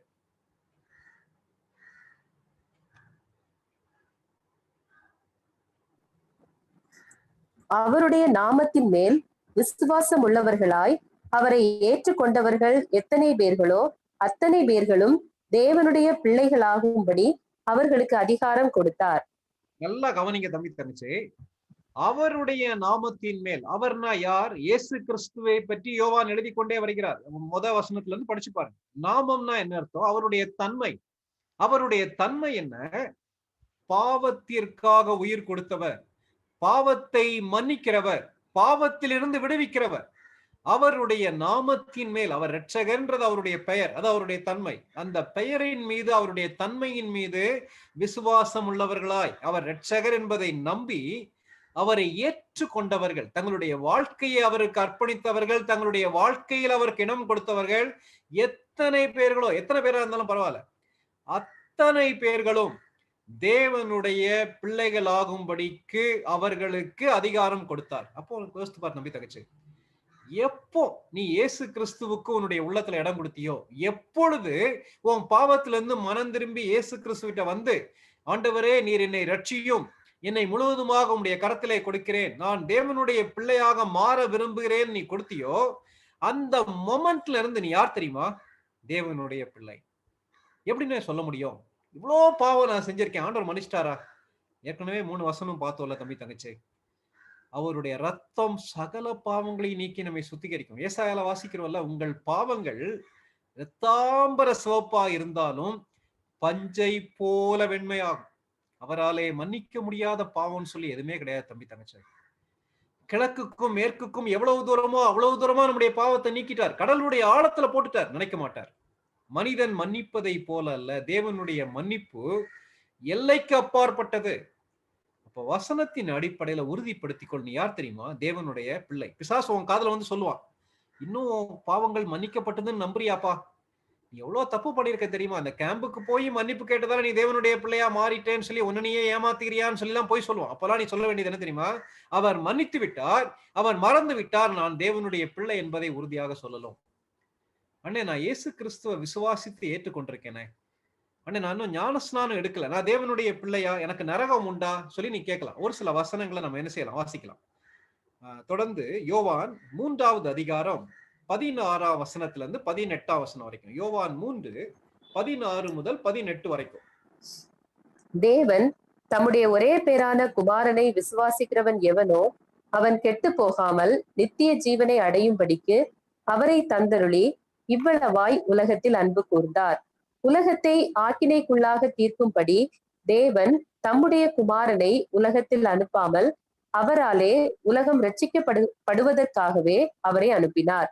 அவரை விசுவாசிக்கிறவன் ஆக்கினைக்குள்ளாக தீர்க்கப்படான், விசுவாசியாதவனோ தேவனுடைய ஒரே பேரான குமாரனுடைய நாமத்தில் விசுவாசம் உள்ளவனாய் இராதபடியினால் அவன் ஆக்கினை தீர்ப்புக்கு உட்பட்டாயிற்று. இந்த வசனங்களை பார்க்கும்போது எவ்வளவு சந்தோஷமான வசனங்கள். அந்த 18ஆம் வசனத்தை நல்லா ஆழ்ந்து கவனிங்க தம்பி தங்கச்சி. அவரை விசுவாசிக்கிறவன் ஆக்கினைக்குள்ளாக தீர்க்கப்படான், அவனுக்கு நரகம் இல்லை. அவன் யார் தெரியுமா? தேவனுடைய பிள்ளை. 2 பிரிவுகளா தேவன் பிரிக்கிறார். ஒன்று விசுவாசிகள், இன்னொன்று விசுவாசியாதவர்கள் அல்லது அவிசுவாசிகள். விசுவாசியாதவனோ தேவனுடைய ஒரே பேரான குமாரனுடைய நாமத்தில் விசுவாசம் உள்ளவனாய் இராதபடியினால் அவன் ஆக்கினை தீர்ப்புக்கு உட்பட்டாயிற்று. தம்பி, நீ எந்த கேடர்ல இருக்க கொஞ்சம் யோசித்து பாரு. வசனத்தின் அடிப்படையில ஆண்டவர் வாக்கு பண்ணியிருக்கிறார், அவரை விசுவாசித்து ஏற்றுக்கொள்கிறவர்களுக்கு ஆக்கினை தீர்ப்பு இல்லை, அவர்கள் எல்லாரும் தேவனுடைய பிள்ளை. உன்னுடைய அனுபவம் இல்ல தம்பி தங்கச்சி, உன்னுடைய உணர்வுகள் இல்ல, மற்றவங்க என்ன சொல்றாங்கன்றதுல, உன்னுடைய வாழ்க்கையிலே நீ இயேசு கிறிஸ்துவை விசுவாசித்து ஏற்றுக்கொண்டிருப்பாயானால், அவருடைய வார்த்தையை நம்ப தயாரா இருக்கியா? 2வது ரோமர் 8வது அதிகாரம் 16ஆம் வசனம். ரோமர் 8வது அதிகாரம் 16ஆம் வசனத்தை நீங்க கவனிச்சீங்கன்னா, நாம் தேவனுடைய பிள்ளைகளாய் இருக்கிறோம் என்று ஆவியானவர் தாமே நம்முடைய ஆவியுடனே கூட சாட்சி கொடுக்கிறார். இந்த வசனத்தை நல்லா ஞாபகம் வச்சுக்கிறங்க. ரட்சிக்கப்பட்ட உடனே என்ன நடக்குது தெரியுமா தம்பி தங்கச்சி? பரிசுத்த ஆவியானவர் நமக்குள்ள வந்துடுறார். ரட்சிக்கப்படுவது ஒரு அனுபவம், பரிசுத்த ஆவியானவரை அந்நிய பாஷை அடையாளத்தோட பெற்றுக்கொள்வது வேறொரு அனுபவம் சொல்லி நம்ம காத்திருக்க வேண்டிய அவசியமே இல்லை. வசனம் முதலாவது சாட்சி கொடுக்கிறது. 2வது யார் சாட்சி கொடுக்கிறார் தெரியுமா?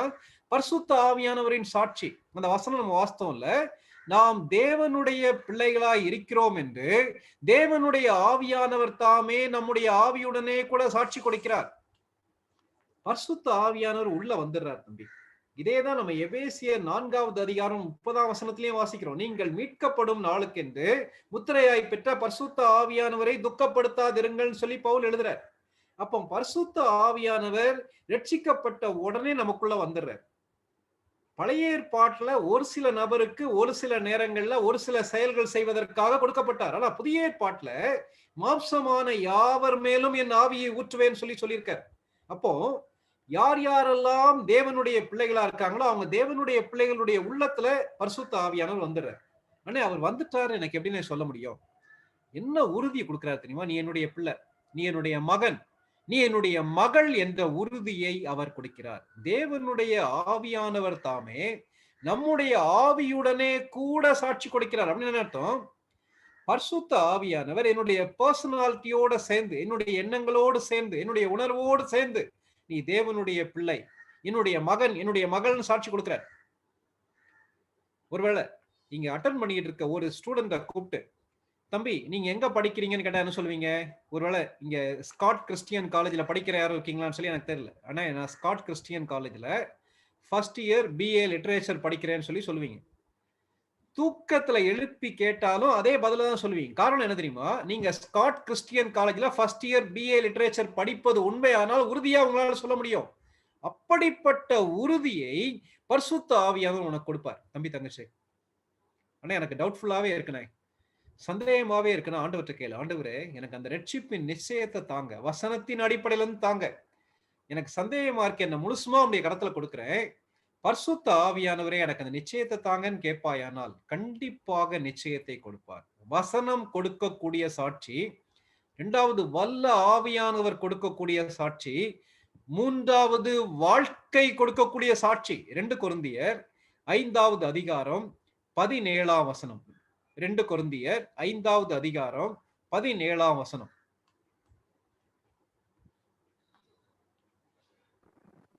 இப்படி இருக்க ஒருவன் இருக்கிறான், பழையவைகள் ஒளிந்து போயின, எல்லாம் புதிதாயின. இந்த வசனத்தை நல்லா கவனிங்க. இப்படி இருக்குன்னா என்ன அர்த்தம்? அதற்கு முன்பாக ஒரு மனிதனுடைய வாழ்க்கையிலே வரக்கூடிய மாற்றத்தை குறித்து பவுல் எழுதுகிறார். எழுதிட்டு என்ன தெரியுமா சொல்றாரு? ஒரு மனிதன், ஒரு பெண் கிறிஸ்துவுக்கு உள்ளிருந்தால் அப்படின்னு அர்த்தம். இது வரைக்கும் என் வாழ்க்கை இயேசு கிறிஸ்துவ விட்டு வெளியே இருக்கு. நான் இயேசு கிறிஸ்துவை ஏற்றுக்கொண்ட உடனே அல்லது அவருக்கு என்னுடைய வாழ்க்கையை கொடுத்த உடனே நான் அவருக்குள்ள வந்துடுறேன். புது சிருஷ்டியா இருக்கிறான், புதிய படைப்பா இருக்கிறான். பழையவைகள் ஒளிந்து போயின, எல்லாம் புதிதாயின. வாழ்க்கையிலே பெரிய மாற்றம், வாழ்க்கை கொடுக்கக்கூடிய சாட்சி. இந்த மாற்றத்தை யார் கொடுக்கிறா தெரியுமா தம்பி தங்கச்சி? இயேசு கிறிஸ்து கொடுக்கிறார். வசனம் கொடுக்கிற சாட்சி, வல்ல ஆவியானவர் கொடுக்கக்கூடிய சாட்சி, மூன்றாவது வாழ்க்கையிலே வரக்கூடிய மாற்றத்தின் மூலமாக கொடுக்கக்கூடிய சாட்சி. இன்னைக்கு உன்னுடைய வாழ்க்கையில மாற்றம் உண்டா? பாவத்திலே வாழக்கூடிய ஒரு மனிதனை பரிசுத்தமாக மாற்றுவது யார் தெரியுமா? இயேசு கிறிஸ்து மாற்றுகிறார். அதான் நம்ம யோவான் 8வது அதிகாரம் 36ஆம் வசனத்துல வாசிக்கிறோம். 34ல வாசித்தோம். என்ன வாசித்தோம்? பாவம் செய்கிற எவனும் பாவத்திற்கு அடிமையா இருக்கிறான். 8:36ல வாசிக்கும் போது, குமாரன் உங்களை விடுதலையாக்கினால் மெய்யாகவே விடுதலையாவீர்கள். ரட்சிப்பு என்பது விடுதலை. பழைய வாழ்க்கைக்கு முற்றுப்புள்ளி வைத்துவிட்டு புதிய மனிதனாக, புதிய பெண்ணாக இயேசு கிறிஸ்து என்னை மாற்றுகிறார். மெய்யான விடுதலையை இயேசு கிறிஸ்து கொடுக்கிறார். தம்பி தங்கச்சி, உன்னுடைய வாழ்க்கையில் அந்த மாற்றம் உண்டா? எப்படிப்பட்ட மாற்றம் தெரியுமா? ஒரு பெரிய புதிய படைப்பாகவே மாற்றி விடுகிறார். வேற நியூ கிரியேஷனாவே மாத்திடுறார். நல்ல உதாரணம் என்ன சொல்லுவோம் தெரியுமா? ஒரு பட்டர்ஃப்ளை, ஒரு வண்ணத்து பூச்சி உடைய மெட்டமார்பாசிஸ் படிச்சிருப்பீங்க. வளர் சிதை மாற்றம் படிச்சிருப்பீங்க. முதல் பருவம் முட்டை பருவம், அடுத்த பருவம் புழு பருவம், அடுத்தது கூட்டுப்புழு பருவம், 4வது வண்ணத்து பூச்சி எக் ஸ்டேஜ், அடுத்து caterpillar stage, 3rd pupa, last adult. ஒரு கேட்டர்பில்லரை நீங்க கையில எடுத்தீங்கன்னா, புழு எடுத்தீங்கன்னா அருவருப்பானது. இலைகளிலே ஊர்ந்து இலைகளை சாப்பிட்டு அப்படியே கழிவை போட்டுக்கொண்டே போகக்கூடிய அருவருப்பான புழு. அதோட உடம்ப தொட்டீங்கன்னா அலர்ஜி ஏஜென்ட் உண்டு, தொட்ட அப்படியே கையில அரிக்கும். ஆனா இதே புழு கூட்டுப்புழுவாக மாறுகிறது. கூட்டுப்புழுல இருந்து அழகான பட்டர்ஃப்ளை வெளியே வருகிறது. பட்டர்ஃப்ளை இலையை சாப்பிடாது, நெக்டார், பூவிலே இருக்கக்கூடிய தேனை உறிந்து சாப்பிடக்கூடியது பட்டர்ஃப்ளை. யாரும் பார்க்கும்போது கவர்ந்து இழுக்கக்கூடியது. அருமையான தம்பி தங்கச்சி, உன்னுடைய எண்ணங்கள்ல மாற்றம் உண்டா? உன்னுடைய பார்வையில மாற்றம் உண்டா? உன்னுடைய வார்த்தையில மாற்றம் உண்டா? உங்க அப்பா அம்மா உன்னை பார்த்து என் மகன் என் மகா ஏசாமி ஏற்றுக்கொண்டதால எவ்வளவு நல்லவனாக, எவ்வளவு நல்லவளாக மாறி இருக்கிறான்னு சொல்லி உன்னை குறித்து சொல்ல முடியுமா? அப்படி மாற்றம் வரவில்லை என்றால் உன்னுடைய வாழ்க்கையை நீ இன்னும் ஒரு சில ஏரியாஸ் நீ அவருக்கு ஃபுல்லா கொடுக்கலன்னு சொல்லி அர்த்தம். இந்த 3 காரியங்களின் அடிப்படையில் நாம் தேவனுடைய பிள்ளை என்பதை உறுதிப்படுத்தி கொள்ள முடியும். வேற எது எக்ஸ்பீரியன்ஸ் எல்லாம் தேவையில்லை தம்பி தங்கச்சி. அண்ணா, நான் ஆண்டவரை ஏற்றுக்கொண்டிருக்கேன். டைம் முடியுது, இன்னும் 1 நிமிஷத்தோட முடியுது, நான் முடிச்சிடுறேன். ஆண்டவரை நான் ஏற்றுக்கொண்டிருக்கேன். ஆனா அநேக நேரங்கள்ல இந்த ரட்சிப்பின் நிச்சயம் எனக்கு கொஞ்சம் தடுமாறுதுனே, ஏன்னு சொல்லலாம். ரட்சிப்பின் நிச்சயத்திற்கான தடைகள், what are the hindrances for assurance of salvation மாத்திரம் வேகமாக பார்த்து முடிக்க போறோம். முதலாவது, தேவனுடைய வார்த்தையை நம்பாமல் இருப்பது. தேவனுடைய வார்த்தையை நம்பாமல் இருப்பது. ஆண்டவர் தெளிவா சொல்றார், நான் உன் பாவத்தெல்லாம் மன்னிச்சிட்டேன்ப்பா, நீ என்னைக்கு என்கிட்ட வந்தியோ அன்னைக்கு இருந்து ஆண்டவருடைய பிள்ளைன்னு சொல்லி ஆண்டவர் சொல்றார். இல்ல ஆண்டவரே, நான் பயங்கர பாவி, சொல்லி மறுபடியும் நம்ம ஆண்டவருடைய வார்த்தையை நம்பலன்னா நமக்கு அந்த நிச்சயம் கிடைக்காது. நம்ம என்ன ஜெபிக்கலாம் தெரியுமா? ஆண்டவரே, உம்முடைய வார்த்தையை நம்ப நீர் என்ன எப்படி ஏற்றுக்கொண்டீங்களோ அதை நம்ப எனக்கு கிருபை தாங்க. நான் பாவிதான், ஆனா என்ன மன்னித்து என்ன தேவனுடைய பிள்ளையா மாத்திட்டீங்களா ஐயா, அதற்காக உமக்கு ஸ்தோத்திரம் சொல்லி சொல்லுவதற்கு நமக்கு கிருபை வேண்டும் வேண்டும். இரண்டாவது, ஆவிக்குரிய மந்த நிலைமை. ஆவிக்குரிய மந்த நிலைமைனா தெரியுது இல்லையா? ஏசாமி ஏற்றுக்கொண்ட பூசுல பயங்கர உற்சாகமா இருக்கும், ஒழுங்கா வேதத்தை வாசித்து ஜெபிக்கக்கூடிய தன்மைலாம் இருக்கும். நாள் ஆக ஆக பரவாயில்ல, காலைல 8 மணி வரைக்கும் தூங்கினா பரவாயில்ல, இன்னைக்கு பைபிள் படிக்காட்டா பரவாயில்ல, நாளைக்கு படிச்சுக்கலாம், ஜெபம் பண்ணாட்டா பரவாயில்ல, பிரேயர்ஸ் எல்லாம் இதை விட இன்னைக்கு முக்கியமான ஒரு வேலை இருக்கு, பிரேயர்ஸ் எல்லாம் பரவாயில்ல, தினேஷ் என்னை கூப்பிட்டா பரவாயில்ல, நான் கட் பண்ணிட்டு வேற காரியங்களை செய்ய ஆரம்பிக்கும் போது அப்படியே கொஞ்சம் கொஞ்சமா என் லைஃப்ல டல்லாக ஆரம்பிக்குது. Spiritual dullness. டல் ஆக ஆக என்ன ஆகுதுன்னா நான் பாவம் செய்ய ஆரம்பிக்கிறேன். அப்ப எனக்கு சந்தேகம் வருது, நான் தேவனுடைய பிள்ளை தானான்ற சந்தேகம் வருது. ஆவிக்குரிய மந்த நிலைமை. என்ன செய்யறது? மந்த நிலைமையை விட்டு வெளியே வா. இன்னைக்கு ஒருவேளை கேட்டு இருக்க அருமையான தம்பி தங்கச்சி, ஆண்டவரை விட்டு தூரமா போயிருந்தா இன்னைக்கு மறுபடியும் ஆண்டவரே இடத்துல வரேன், நான் தெரிஞ்சு செஞ்ச தப்பு எல்லாத்தையும் இடத்துல மன்னிப்பு கேட்கிறேன், என் சோம்பேறித்தனத்தை மன்னிப்பு கேட்கிறேன், என்ன மன்னியும், எனக்கு மறுபடியும் அந்த உற்சாகத்தை தாரும் நீ கேட்பாயானால் அவர் கண்டிப்பா கொடுப்பார் தம்பி. ரட்சிக்கப்பட்ட பிறகு பாவம் செஞ்சோம்னா ரட்சிப்பை இழந்து போவது கிடையாது, ரட்சிப்பின் சந்தோஷத்தை இழந்து போயிடுவோம். அதான் 51ஆம் சங்கீதத்துல தாவீது சொல்றாருல, உம்முடைய ரட்சிப்பின் சந்தோஷத்தை திரும்பவும் எனக்கு தந்து உற்சாகாவி என்னை தாங்கும்படி செய்யும் சொல்லி சொல்றார். கண்டிப்பா கொடுப்பார், கண்டிப்பா கொடுப்பார். உலக பிரகாரமான வாழ்க்கை, வேர்ல்ட்லி லைஃப் அப்படின்னா என்ன அர்த்தம்? எப்ப பார்த்தாலும் உலகத்துக்காகவே வாழ்றது, உலக மக்களை போலே வாழ்றது. காலையில எந்திரிச்ச உடனே டிவி முன்னாடி உட்கார்றது, காலையில எந்திரிச்ச உடனே வாட்ஸ்அப் பார்க்க ஆரம்பிக்கிறது, எப்பவும் ஃப்ரெண்ட்ஸ் கிட்ட உட்காந்து வெட்டியா அரட்டை அடிக்கிறது, காலையில இருந்து சாயங்காலம் வரைக்கும் நேரத்தை வீணாக்குறது. உலக மக்களை போல வாழ்வோமானால் நாள் ஆக ஆக நான் தேவனுடைய பிள்ளை என்ற நிச்சயத்தை நான் இழப்பதற்கு வாய்ப்பு உண்டு. நான்காவது, பரிசுத்த ஆவியானுடைய நிறைவின்மை. அப்படின்னு என்ன அர்த்தம்?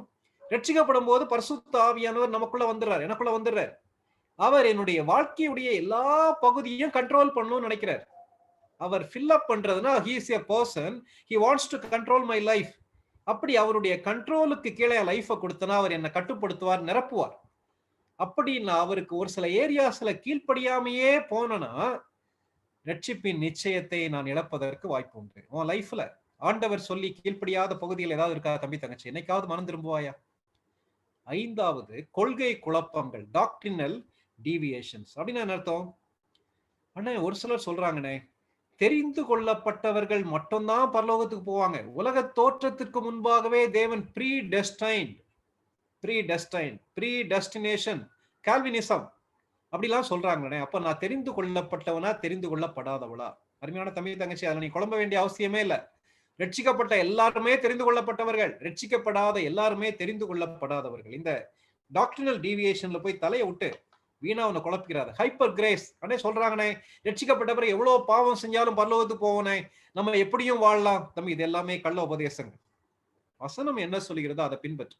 கடைசியா, பாவமும் பின்வாங்குதலும். ரட்சிக்கப்பட்ட பிறகும் ஆண்டவருக்கு பிரியமில்லாத காரியத்தை தொடர்ந்து செய்வோமானால், அவருக்கு கீழ்ப்படியாம போவோமானா, ஒரு ஸ்டேஜ்ல ஐயோ நான் தேவனுடைய பிள்ளையா இல்லையான்ற சந்தேகம் கண்டிப்பா உனக்குள்ள வரும். அருமையான தம்பி தங்கச்சி, ஆண்டவர் எத்தனை முறை உங்ககிட்ட பேசுறாரு இல்லையா?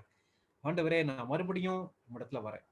ஒருவேளை அதை கேட்டு இருக்க எந்த தம்பியாவது தங்கையாவது இது வரைக்கும் எனக்கு இப்படி ஒரு அனுபவம் இல்லைன்னு சொல்லி சொன்னா, இன்னைக்கு ஆண்டவரே, உலகம் தர முடியாத சந்தோஷத்தையும் சமாதானத்தையும் விடுதலையும் எனக்கு கொடுக்க காத்திருக்கீங்களே, என்ன உடைய பிள்ளையா ஏற்றுக்கொண்டு அரவணைப்பதற்கு காத்திருக்கீங்களே, எவ்வளவு பெரிய பாவியா இருந்தாலும் என்ன நேசிக்கிறீங்களே ஆண்டவரே, இன்னைக்கு அப்படியே வரேன், உம்மிடத்துல வந்தா உடனே என்ன தேவனுடைய பிள்ளையா மாற்றுவீங்கன்னு சொல்லி நான் வசனத்துல கேட்டேனே, என்னை ஏற்றுக்கொள்ளுங்க ஐயா சொல்லி இன்றைக்கு உன்னுடைய வாழ்க்கையை கொடுப்பாயானால் உன்னை தேவனுடைய பிள்ளையா மாற்றுவார்.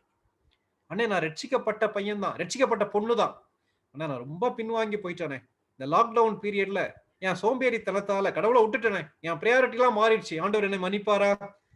தம்பி, அப்படியே எழும்பி வருவாயா? அவர் இடத்துல வந்து உன்னுடைய வாழ்க்கையை மறுபடியும் கொடுப்பாயா தங்கச்சி? அவர் மறுபடியும் உனக்கு ரட்சிப்பின் சந்தோஷத்தை கொடுப்பார், தைரியத்தை கொடுப்பார், உற்சாகத்தை கொடுப்பார், இழந்து போன எல்லாவற்றையும் கொடுப்பார். அண்ணே, நிறைய டாக்டரினால குழம்பி போயிருக்கேன் தம்பி, அதெல்லாம் ஒதுக்கிட்டு அண்ணே அந்த யூடியூப்ல அந்த செய்தியை பார்த்தேன், இந்த செய்தியை பார்த்தேன், குழம்பிட்டேன். இல்ல தம்பி, வேதத்தை வாசி, சிம்பிள் ஃபெய்த், ஆண்டவரை நம்பு, அவருடைய வார்த்தைக்கு கீழ்ப்படி, தேவன் கண்டிப்பாக தெளிவை உனக்கு கொடுப்பார். தலைகளை தாழ்த்தி கண்களை மூடி ஜெபிப்போமா? அருமையான தம்பி தங்கச்சி, இன்னைக்கு ஆண்டவர் உன்னோட பேசிட்டு இருக்காருல, உன்னுடைய வாழ்க்கையை முழுசுமா கொடுப்பாயா? அண்ணன் என்னுடைய பாவத்தை மன்னிப்பாரா? மன்னிப்பார். பாவத்துல இருந்து விடுதலை கொடுப்பாரா? கண்டிப்பா விடுதலை கொடுப்பார். அண்ணே நான் தப்பு பண்ணிட்டேனே, ரட்சிப்பை இழந்து போயிட்டேனா? இல்ல தம்பி தங்கச்சி, எழும்பி வருவாயா? பன்றி கூட்டத்தின் மத்தியில உட்கார்ந்து இருந்த அந்த இளைய குமாரன் எழுந்து வந்தானே, அவரை தூரத்திலே வரும்போது அணைத்து கொண்ட தகப்பனாரை போல உனக்காக காத்திருக்கக்கூடிய ஒரு தகப்பனார். அண்ணே எனக்கு நிச்சயம் இல்லைண்ணே, கொடுப்பாரா? அவர்கிட்ட கேட்பாயா? இன்னைக்கு மதியானம் ஆண்டவரே எனக்கு அந்த நிச்சயத்தை தாங்க, அஷூரன்ஸை தாங்க, தைரியமாக வாழ, தேவனுடைய பிள்ளை என்பதை உறுதியாக சொல்ல எனக்கு கிருபை தாங்க ஜெயிப்பாயா? கண்டிப்பா கொடுப்பார் தம்பி தங்கச்சி. பரிசுத்தமுள்ள ஆண்டவரே, இந்த நாளுக்காக நன்றி செலுத்துகிறோம். ரட்சிப்பின் நிச்சயத்தை குறித்து அருமையான இந்த தம்பிமாரோடு தங்கைமாரோடு பேச நீர் கிருபை செய்தீரே, அதற்காக நன்றி செலுத்துகிறோம். இதில் பங்கு பெறுகிற யாராவது இன்னும் உம்மை சொந்த இரட்சகராக ஏற்றுக்கொள்ளாமல் இருப்பார்கள், ஆனால் இன்றைக்காவது ஆண்டவரே தங்களுடைய இதயத்தை திறந்து உம்மை இரட்சகராக, ஆண்டவராக, தங்கள் வாழ்க்கையின் நாயகராக ஏற்றுக்கொள்ள கிருபை தாரும் ஆண்டவரே. ஒருவரும் கெட்டு போதும் உடைய சித்தம் இல்லை ஆண்டவரே. ஒவ்வொருவரும் உம்மை சொந்த இரட்சகராக ஏற்றுக்கொள்ள கிருபை தாரும். ஏற்றுக்கொண்ட பின்பும் நிச்சயம் இல்லாமல் தடுமாறக்கூடிய தம்பிமார் தங்கைமார் யாராவது இருப்பார்கள், ஆனால் உம்முடைய வசனத்தின் மூலமாக, ஆவியானவர் மூலமாக, அவர்களுடைய வாழ்க்கையில் வரக்கூடிய மாற்றத்தின் மூலமாக அந்த நிச்சயத்தை நீர் அவர்களுக்கு தாரும் ஆண்டவரே. பின்வாங்கி போன நிலைமையில உம்மிடத்துல வருவதற்கு தயக்கத்தோடு இருக்கக்கூடிய தம்பிமார் தங்கைமார் யாராவது இருப்பார்கள், ஆனால் ஆண்டவரே பரிசுத்த ஆவியானவர் ஆழமாக அவர்களுடைய வாழ்க்கையிலே கிரியை செய்து மறுதலித்து போன பேதுருவை மறுபடியும் அழைத்து உம்முடைய பணியில நிலைநிறுத்தின தேவன் அவர்களையும் நிலைநிறுத்த வேண்டும் என்று ஜெபிக்கிறோம். ஐக்கியத்துல பங்கு பெறுகிற ஒவ்வொரு தம்பியையும் தங்கையும் ஒவ்வொரு சகோதர சகோதரியும் நீர் ஆசீர்வதியும். தொடர்ந்து எங்களோடு பேசும், நீர் மகிமைப்படும். இயேசுவின் நாமத்தில் வேண்டிக் கொள்கிறோம் பரம பிதாவே, ஆமென். கிரியை இவன் மேல வெளிப்படணும்னு தான் இவன் எப்படி பிறந்தாருன்னு சொல்றாங்க. அதுக்கு என்ன அர்த்தம்? தாவீது அங்க பிறக்கும் போதே பாவத்துலதான் கர்ப்பம் தரித்தேன்னு சொல்றது, ரெண்டுக்கும் என்ன வித்தியாசம்? நல்ல கேள்வி. ரெண்டு வசனத்துக்கும் என்ன வித்தியாசம்னா தம்பி, அந்த இடத்துல என்ன கேக்குறாங்கன்னா, இவன் குருடனா செய்த பாவமா இவன் பெற்றோர் செய்த பாவமான்னு கேட்கிறான். அவன் பார்வை இல்லாதவனா பிளைண்டா பிறந்ததுக்கு காரணமும் அவன் செஞ்ச பாவமா அவன் பெற்றோர் செஞ்ச பாவமான்னு கேக்குறாங்க. அதுக்கு ஆண்டவர் சொல்றாரு, இல்ல, அவன் செஞ்ச பாவத்தாலேயோ அவன் பெற்றோர் அவன் பிளைண்டா பிறக்கலன்னு சொல்லி ஆண்டவர் சொல்றாரு. அந்த இடத்துல தாவீது நான் பாவியா பிறந்தேன்னு சொல்லி சொல்றாரு. இந்த இடத்துல இவன் கண் தெரியாம போனதுக்கு பாவம் காரணம் இல்லைன்னு சொல்லி ஆண்டவர் சொல்றாரு. ரெண்டுக்கும் அதான் வித்தியாசம். தம்பி புரிஞ்சாமா? ஓகே.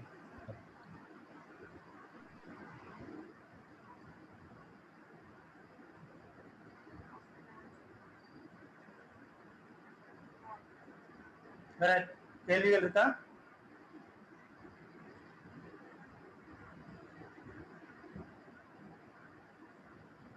நீங்க என்ன சந்தேகம் இருந்தாலும் தாராளமா கேட்கலாம். சார்ந்த சந்தேகங்கள்ல உடனே கேளுங்க தம்பி. இல்ல பர்சனலா கேட்கணும்னு நினைச்சீங்கன்னாலும் சேட் பாக்ஸ்ல போடுங்க. நான் உங்க நேம் சொல்லாமையும் நான் ஆன்சர் பண்றேன். அல்லது அண்ணன்மார்களுக்கும் மற்றவங்களுக்கும் நீங்க தாராளமா அனுப்பலாம். இளவயதின் பாவங்களை மேற்கொள்றது எப்படி? இள வயதின் பாவங்களை மேற்கொள்றதுன்னா ஏதாவது ஒரு உதாரணம் சொல்லுங்க மேக்ஸ். ஒரு உதாரணம்னா நீங்க சொன்ன மாதிரி இது ஒரு பொண்ண சும்மா சொன்னீங்கல்ல, அந்த மாதிரி அதை மேற்கொள்றது எப்படி? தப்பா மனசுல நினைச்சாலே பச்சாரம் செய்யற மாதிரின்னு சொல்றீங்க, அதை எப்படி மேற்கொள்றது? தப்பு பண்ணாம எப்படி நல்லா இருக்கிறது? நல்ல கேள்வி. அதாவது எப்படி பாலிய இச்சைகளை மேற்கொள்றதுன்ற கேள்வி கேக்குறீங்க. ஒண்ணு நம்முடைய சொந்த முயற்சினால முடியாது. வாழ்க்கையை முழுசுமா கொடுக்கலாம். கொடுக்கும் போது அவர் முதல்ல நமக்கு ஆவியானவர் நமக்குள்ள வர்றதால வெற்றி உள்ள வாழ்க்கையை கொடுக்கிறார். முதலாவது. ரெண்டாவது, நமக்குள்ள போற இன்புட்டை பற்றி கேர்ஃபுல்லா இருக்கணும்.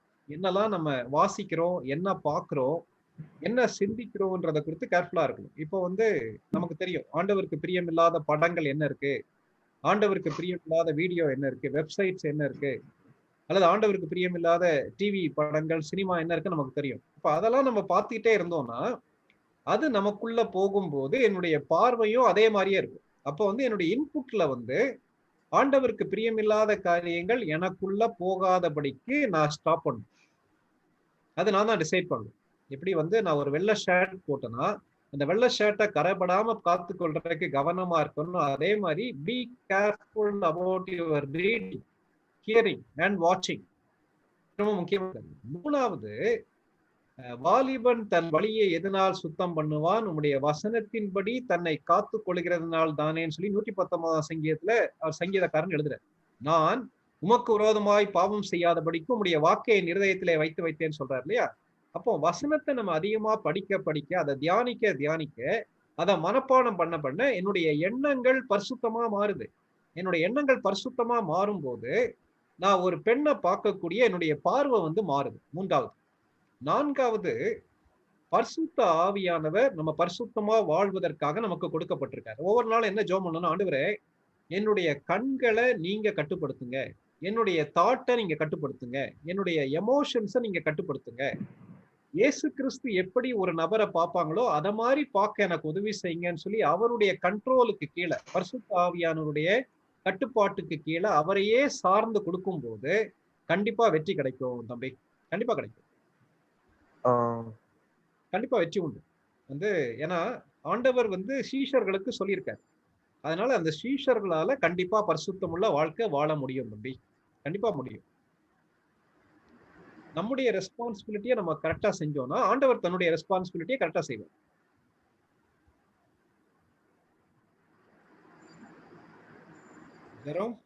செல்வம் ஆனா ப்ரைடு அந்த பெருமையை பத்தி என்ன? ரைடா பெருமை, ஆமாண்ணா. பெருமையை எப்படி அப்படின்னு சொல்லி கேட்கிறேன். கணேஷ் எதுவும் சொல்றீங்களா? கணேஷ் நீங்க சொல்லுங்க. நீங்க சொல்லுங்க. சரி. பெருமை வந்து சுயத்துல இருந்து வெளிப்படக்கூடிய காரியம். பெருமை வந்து எல்லாருக்குள்ளேயும் வரும் தம்பி. பெருமை வந்து தேவனுடைய பிள்ளைகளுக்குள்ளேயும் வரும். பெருமை எப்போ வருதுன்னா மற்றவங்க கிட்ட இல்லாத காரியம் என்கிட்ட இருக்கும்போது வரும். மற்றவங்க கிட்ட அழகு இருக்கு, எனக்கு அதை விட நான் அழகா இருக்கேன், மற்றவங்க படிக்கிறத விட நான் நல்லா படிக்கிறேன், மற்றவங்க ஸ்போர்ட்ஸ்ல ஷைன் பண்றதை விட நான் ரொம்ப ஷைன் பண்றேன், என் ஃபேமிலி வந்து பணம் மற்றவங்களோட கூட இருக்கு, நான் மற்றவங்க கிட்ட இல்லாத காரியம் என்கிட்ட இருக்கும்போது எனக்குள்ள என்ன வரும்னா, பரவாயில்ல ஒரு கெத்தோட நடந்துக்கலாம், நான் பெரிய ஆளுன்ற எண்ணம் வந்து ஆட்டோமேட்டிக்கா வரதான் செய்யும். ஆனா இந்த பெருமை வந்து தேவன் வெறுக்கக்கூடிய ஒரு காரியம். இந்த பெருமையை எப்படி மேற்கொள்றதுன்னா பிராக்டிக்கலா ஒரு சில டிப்ஸ் நான் உங்களுக்கு சொல்லலாம்னு சொல்லி யோசிக்கிறேன். எப்படி பெருமையை மேற்கொள்றதுன்னா, நான் என் லைஃப்ல செய்யறது என்னன்னா, ஒண்ணு வந்து எந்த நல்ல காரியங்கள் நம்முடைய வாழ்க்கையில இருந்தாலும் அதை என்னைய தட்டி கொடுக்கறதுக்கு பதிலா அதை நான் ஆண்டவருக்கு நன்றி சொல்லணும். ஆண்டவரே எனக்கு நல்ல படிப்பை கொடுத்துருக்கீங்க, அல்லது மற்றவங்க பெர்ஃபார்ம் பண்ணாத ஒரு காரியத்தை நான் பெர்ஃபார்ம் பண்ண எனக்கு உதவி செஞ்சிருக்கீங்க, இது வந்து உங்களுடைய கிருபை. உங்களுடைய கிருபைனா தகுதி இல்லாத எனக்கு நீங்க கொடுத்திருக்கக்கூடிய ஈவு சொல்லி அதை கொடுத்தவருக்கு நம்ம நன்றி சொல்லணும். கொடுத்தவருக்கு நன்றி சொல்லணும். நன்றி சொல்லும் போது we will be grateful to God. கடவுளுக்கு நம்ம நன்றி உள்ளவங்களா இருப்போம். ஒன்று.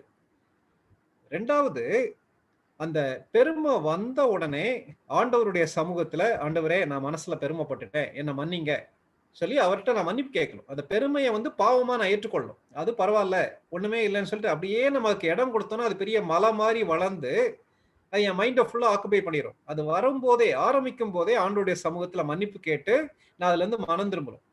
3வது, நான் ஆண்டவருடைய சமூகத்துல என்னை தாழ்த்தணும். ஆண்டவரே நான் ஒன்றுமே இல்லை, உங்களுடைய கிருபையினாலதான் நான் இருக்கிறேன்றத வந்து எந்த அளவுக்கு அவருடைய சமூகத்துல தாழ்த்துறோமோ அந்த அளவுக்கு பெருமையில இருந்து நம்ம கண்டிப்பா வெற்றி பெற முடியும். ஆண்டவருக்கு நன்றி சொல்லும் போது, அத பாவம்னு சொல்லி அறிக்கையிட்டு மனம் திரும்பும் போது, ஆண்டவருடைய சமூகத்துல நம்ம தாழ்த்தும் போது தேவன் கண்டிப்பா அந்த பெருமையில இருந்து விடுதலை கொடுப்பார். அதான் பெருமை வரதான் செய்யும். இது வந்து எப்படி ஒரு அண்ணன் சொன்னாங்கன்னா, இந்த மொட்டை தலையில முடி முளைக்கிற மாதிரி நல்லா கிளீனா ஷேவ் பண்ணி மொட்டை அடிச்ச பிறகு ஒரு 1 hour கழிச்சு தலையை தடவி பார்த்தீங்கன்னா என்ன வரும்னா, முடி அப்படியே வளர்ந்துருக்கும். நம்ம நினைப்போம் நல்லா கிளீன் ஷேவ் பண்ணிட்டோம், நல்லா மொட்டை அடிச்சிட்டோம்னு யோசிப்போம். ஆனா அது வளர்ந்துரும். அதே மாதிரி நான் பெருமை இல்லாம இருக்கிறேன்னு சொல்லி நான் ரொம்ப யோசித்தேன்னா, நான் ரொம்ப தாழ்மையானவன் நினைச்சா அதே பெருமையாயிரும். அதனால அது வர வர ஒருவன் என்னை பின்பற்றி வர விரும்பினால் தன் சுயத்தை வெறுத்து தன் சிலுவையை எடுத்துக்கொண்டு என்னை பின்பற்ற கடவன் சொன்னார் இல்லையா? ஒவ்வொரு நாளும் அந்த சுயத்தை சிலுவைக்கு முன்னாடி கொண்டு வச்சு, ஆண்டவரே உம்முடைய சிலுவையை குறித்து அல்லாமல் வேறு ஒன்றையும் குறித்து மேன்மை பாராட்டாம இருக்க எனக்கு கிருபை தாங்க. விந்தை கிறிஸ்து இயேசு ராஜா உந்தன் சிலுவை என் மேன்மைன்னு சொல்லி அந்த பாடல்ல சொன்ன மாதிரி நீர் எனக்கு உதவி செய்யும்னு கேட்கும்போது கண்டிப்பா வெற்றி கொடுப்பார் தம்பி. ஜெரோம் செல்வம் செல்வம் செல்வம் ஓகே நான் செல்வம் ஜெரோம் நினைக்கிறேன்.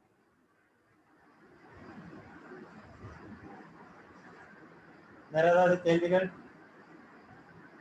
அண்ணா பெனிஷோ ஆனா என்னன்னா எனக்கு சில நேரங்கள் அந்த கோபம் தம்பி கொஞ்சம் சத்தமா பேசுங்கம்மா, எனக்கு கேட்கல. பெனிஷோ கேக்குதா? கோபங்களை கட்டுப்படுத்த முடியலண்ணா. நிறைய நேரங்கள நான் நிறைய நேரம் யோசிப்பேன், கோபப்படக்கூடாது, கொஞ்சம் பொறுமையா இருக்கணும், எல்லா விஷயத்தையும் பொறுமையா, அதாவது எல்லா விஷயத்துலயும் அமைதியா இருக்கணும், எடுத்தாங்க எந்த விஷயப்படக்கூடாது, இருந்து அடையாளம் தெரியாம அமைதியா இருக்கணும் அப்படின்லாம் சொல்லிட்டு யோசிப்பேன் நிறைய நேரங்கள. அது இந்த லாக்டவுன் டைம்ல எனக்கு எல்லாம் சொல்லியிருந்தாங்க, இந்த மாதிரி எல்லாம் இருக்கணும் அப்படின்னு சொல்லியிருந்தாங்க. ஸோ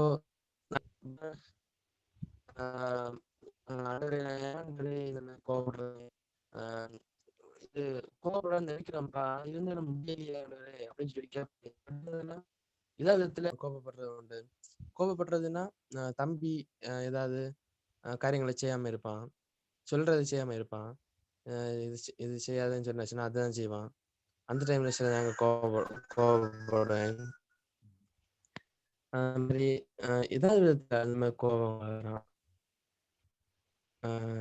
அது அதை கண்ட்ரோல் பண்ண முடியல. அதுக்கு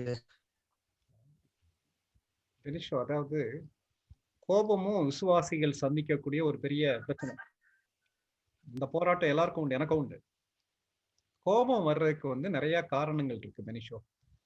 ஒண்ணு நம்முடைய பெருமைக்கும் கோபத்துக்கும் நிறைய தொடர்பு உண்டு. நம்ம நம்ம குறித்து எண்ண வேண்டிய அளவுக்கு மிஞ்சி எண்ணும் போதும் கோபப்படுறதுக்கு வாய்ப்பு இருக்கு. அப்போ நம்ம ஏற்கனவே கேள்வியில பார்த்த மாதிரி ஆண்டவருடைய சமூகத்துல நம்மளை தாழ்த்தும் போது மற்றவர்களை ஏற்றுக்கொள்ற கிருபையை தேவன் நமக்கு கொடுப்பார் முதல்ல. ரெண்டாவது, நமக்கு பிடிக்காத ஒரு காரியத்தை ஒருத்தர் செய்யும் போது, அல்லது நான் சொல்ல அந்த காரியத்தை மற்றவங்க செய்யாம இருக்கும்போது நமக்குள்ள எரிச்சலும் கோபமும் வரும். கோபமே வராதுன்னு சொல்லி பைபிள் சொல்லல. கோபம் கொண்டாலும் பாவம் செய்யாதிருங்கள், சூரியன் அஸ்தமிக்கும் முன் உங்கள் எரிச்சல் தனிய கடவுதுன்றது. என்ன பிரச்சனை, என்ன அர்த்தம்னா, கோபத்தின் மத்தியில நம்ம பேசக்கூடிய வார்த்தைகள் சில நேரத்துல கட்டுப்பாடை தாண்டி நம்ம பேசிடுறோம், மற்றவங்களை புண்படுத்திடுறோம். இப்போ உங்க தம்பி ஒரு தப்பு பண்றான்னு வச்சுக்கிறேன், அவன் செய்யக்கூடிய தவறை மட்டும் நம்ம சொல்லாமே தவிர எக்ஸ்ட்ரா வார்த்தைகளை பேசுறதோ அல்லது அவனை அடிக்கிறதோ அல்லது அவன் மேல ஒரு பொருளை தூக்கி எறிகிறதோலாம் தப்பு. அப்போ கோபம் வரலாம், ஆனா அந்த கோபம் தேவனுடைய கட்டுப்பாட்டுக்கு கீழே இருக்கணும். அந்த கோபத்தின் அடிப்படையில ஒருவேளை இன்னைக்கு ராத்திரி மனசுல அவங்க மேல கோபத்தை வச்சுட்டே இருந்து நாளைக்கு காலையில பார்க்கும்போதும் அதே கோபம் குமரிட்டு வருதுன்னா தப்பு. சூரியன் அஸ்தமிக்கும் முன்பு உங்கள் எரிச்சல் தனிய கடவுதுன்னு. நான் பர்சனலா என்ன ஃபீல் பண்றேன்னா, எப்பெல்லாம் நம்ம கோவப்படுறோம்னா, ஒண்ணு நம்ம பிசிக்கலா டயர்ட் ஆகும்போது கோவப்படுறோம். என் உடம்பு ரொம்ப சோர்வா இருக்கும்போது, எனக்கே தலைவலிச்சிட்டு இருக்கும்போது, எனக்கே கஷ்டமா இருக்கும்போது, எனக்கு பிடிக்காத ஒரு காரியத்தை யாராவது செஞ்சாங்கன்னா கோபம் வரும். அப்போ நான் என்ன செய்யலாம்னா, அந்த எரிச்சலா கோபமா வர்ற டைம்ல என்ன பண்ணலாம்னா, போய் ஒரு 1/2 hour அமைதியா ஒரு காஃபியை குடிச்சிட்டு டீயை குடிச்சிட்டு நிம்மதியா படுத்து தூங்கணும் ஒண்ணு. அல்லது அந்த கோபம் மனசுக்குள்ள அப்படியே கொந்தளிச்சுட்டு எரிச்சல் வர ஆரம்பிக்கும் போதே மனசுல பரிசுத்த ஆவியானவரே என்னுடைய எமோஷன்ஸை நீங்க கண்ட்ரோல் பண்ணுங்க. நம்ம ஏற்கனவே பாலிய இச்சைகளை பத்தி பேசணும். செக்ஷுவல் எமோஷன்ஸை நீங்க கண்ட்ரோல் பண்ணுங்கன்னு ஜெபம் பண்ற மாதிரி என்னுடைய கோப உணர்ச்சிகளை நீங்க கண்ட்ரோல் பண்ணுங்க, எனக்கு உதவி செய்யுங்கன்னு கேட்கும்போது பரிசுத்த ஆவியானவர் அந்த கோபப்பட்டு நம்முடைய சாட்சியை இழக்கக்கூடிய சூழ்நிலையில நமக்கு பொறுமையை தருவார். ஏன்னா ஆவியின் கனியில ஒரு கனி கனியில பண்புகள்ல ஒரு பண்பு என்னன்னா நீடிய பொறுமை. அது லாங் சஃபரிங் சொல்லி கொடுத்துருக்கு.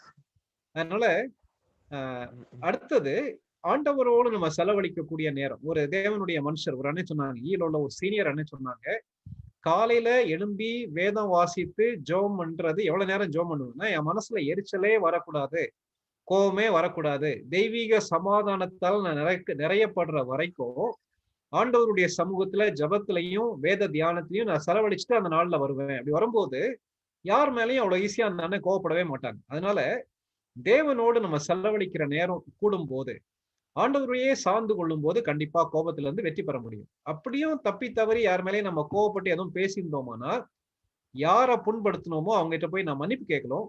அது தம்பியா இருந்தாலும் பரவாயில்ல, தங்கச்சியா இருந்தாலும் பரவாயில்ல, மனைவியா இருந்தாலும் சரி, யாரா இருந்தாலும் அவங்க கிட்ட போய் சாரி கேட்கணும். அடுத்த முறை கோவப்படாதபடிக்கு ஆண்டவர்கிட்ட கிருபையை கேட்கும் போது கண்டிப்பா வெற்றி கிடைக்கும் தம்பி. இத பாவம்ன்றது ஆண்டவருடைய சமூகத்துல ஒத்துக்கொண்டு அறிக்கையிட வேண்டும். மனம் திரும்பலும் ஆண்டவர் கண்டிப்பா உதவி செய்வார் பெனிஷோ. ஓகே ஓகே ஓகே ஓகே தம்பி. ஓகே ஓகே ஓகேண்ணா. தேங்க்ஸ். வேற ஏதாவது கேள்விகள்?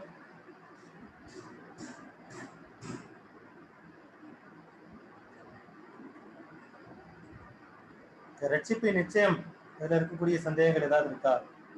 இல்ல உங்களுக்கு எதனால சந்தேகம் வருது அப்படின்ற காரியங்கள் ஏதாவது இன்னைக்கு நம்ம பேசிய காரியங்களுக்கு வெளியில ஏதாவது இருந்தா அதை கூட நீங்க கேட்கலாம்.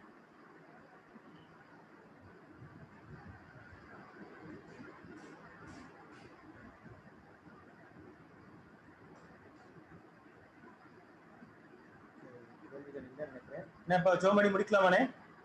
முடிச்சிடலாம் தினேஷ். வேற ஏதாவது சந்தேகம் இருக்குன்னு கடைசியா ஒரு கேள்வி கேளுங்க. கேட்கலாம். வேற ஏதாவது சந்தேகங்கள் இருக்கா தம்பி? கேட்கறவங்க கேளுங்க.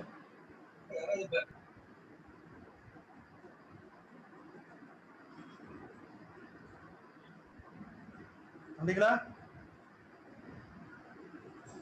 ஓகே, நம்மள யாராவது 2 பேர் ஜோம் பண்ணி முடிக்கலாம். இமானுவேல் ஜோம் பண்றியா? இமானுவேல், சாம்வேல், செல்வம்.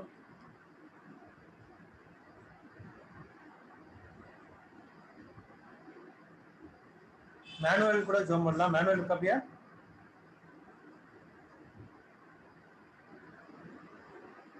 மேனுவல் போயிட்டு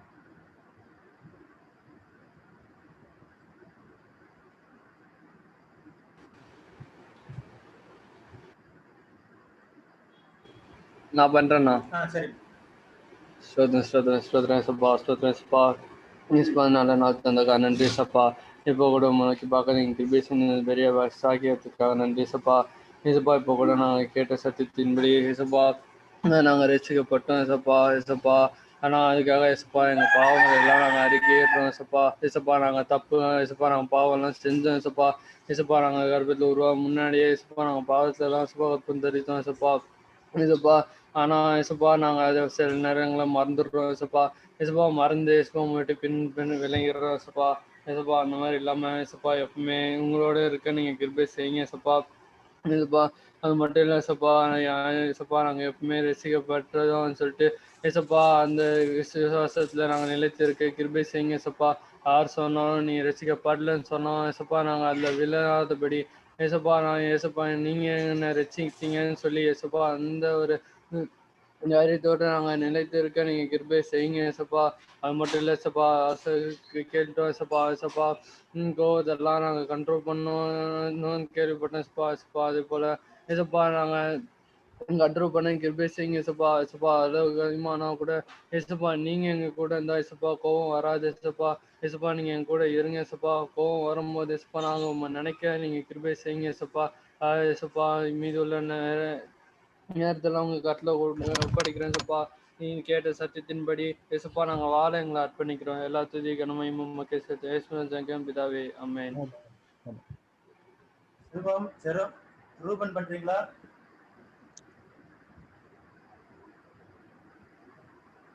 அண்ணா நான் பண்றேன். எங்களை அதிகமாக நேசிக்கிற நல்ல தகப்பனே, அப்பா அருமையான இந்த மாலை நேரத்திற்காக சுவாமி உண்மை துதிக்கிறோம், ஸ்தோத்திரிக்கிற தகப்பனே. அப்போ பிள்ளைங்களோட ரட்சிப்பு நிச்சயம் என்ற தலைப்பில் அப்பா அவங்களுடைய வார்த்தையில கேட்ட சுவாமி. அப்போ அநேக தர எங்களுக்குள்ள நான் ரட்சிக்கப்பட்டோமோ இல்லையோ எங்கள் சந்தேகம் வந்து உண்டு. ஆனால் இன்றைய தினத்துலேருந்து அப்பா அத்தகைய சந்தேகங்கள் இனிமேல் எங்களுக்கு வரக்கூடாது. அப்போ எங்களுடைய பாவங்கள் எல்லாவற்றுக்கும் நீங்கள் கல்வாரி சிலுவையில மறுத்துட்டீங்க. அவற்றிலிருந்து எங்களுடைய பாவங்கள் எல்லாவற்றையும் எங்களுக்கு நீங்க மன்னித்திருக்கீங்க. அவற்றிலிருந்து எங்களுக்கு விடுதலை கொடுத்திருக்கீங்கப்பா. சாமி தகப்பனே, உங்களோட உறவுல அந்த உங்களுடைய வார்த்தைகளை அனுதினமும் படிக்கவும், அப்ப அனுதினமும் ஜெபிக்கவும் எங்களுக்கு உதவி செய்யுங்கப்பா. உங்களோட உறவுல எங்களுடைய விசுவாசத்தை இன்னும் வர்த்திக்க பண்ணும்படியாக ஜெபிக்கிறேன் சுவாமி. அப்ப இனிமேலு நாங்க பாவம் செய்து அப்ப உங்க விட்டு விலகி பின் செல்லாதபடி, அப்ப எந்த ஒரு பாவத்தையும் நாங்க விழுந்து தகப்பனே நாங்க உம்மை விட்டு பின் சென்று விடக்கூடாதுப்பா. நீங்க எங்களை பிடித்துக் கொள்ளுங்க. உம்முடைய வழியில் நடக்க எங்களுக்கு உதவி செய்யுங்க. எங்களுடைய பரிசுத்தத்தை பாதுகாத்துக் கொள்ள எனக்கு உதவி செய்யுங்க சுவாமி. இயேசுவின் மூலமாய் ஜெபிக்கிறேன் பிதாவே. ஆமென். யாராவது ஜெபம் பண்ண விரும்புறீங்களா? ரூபன், சந்தோஷ், யாராவது?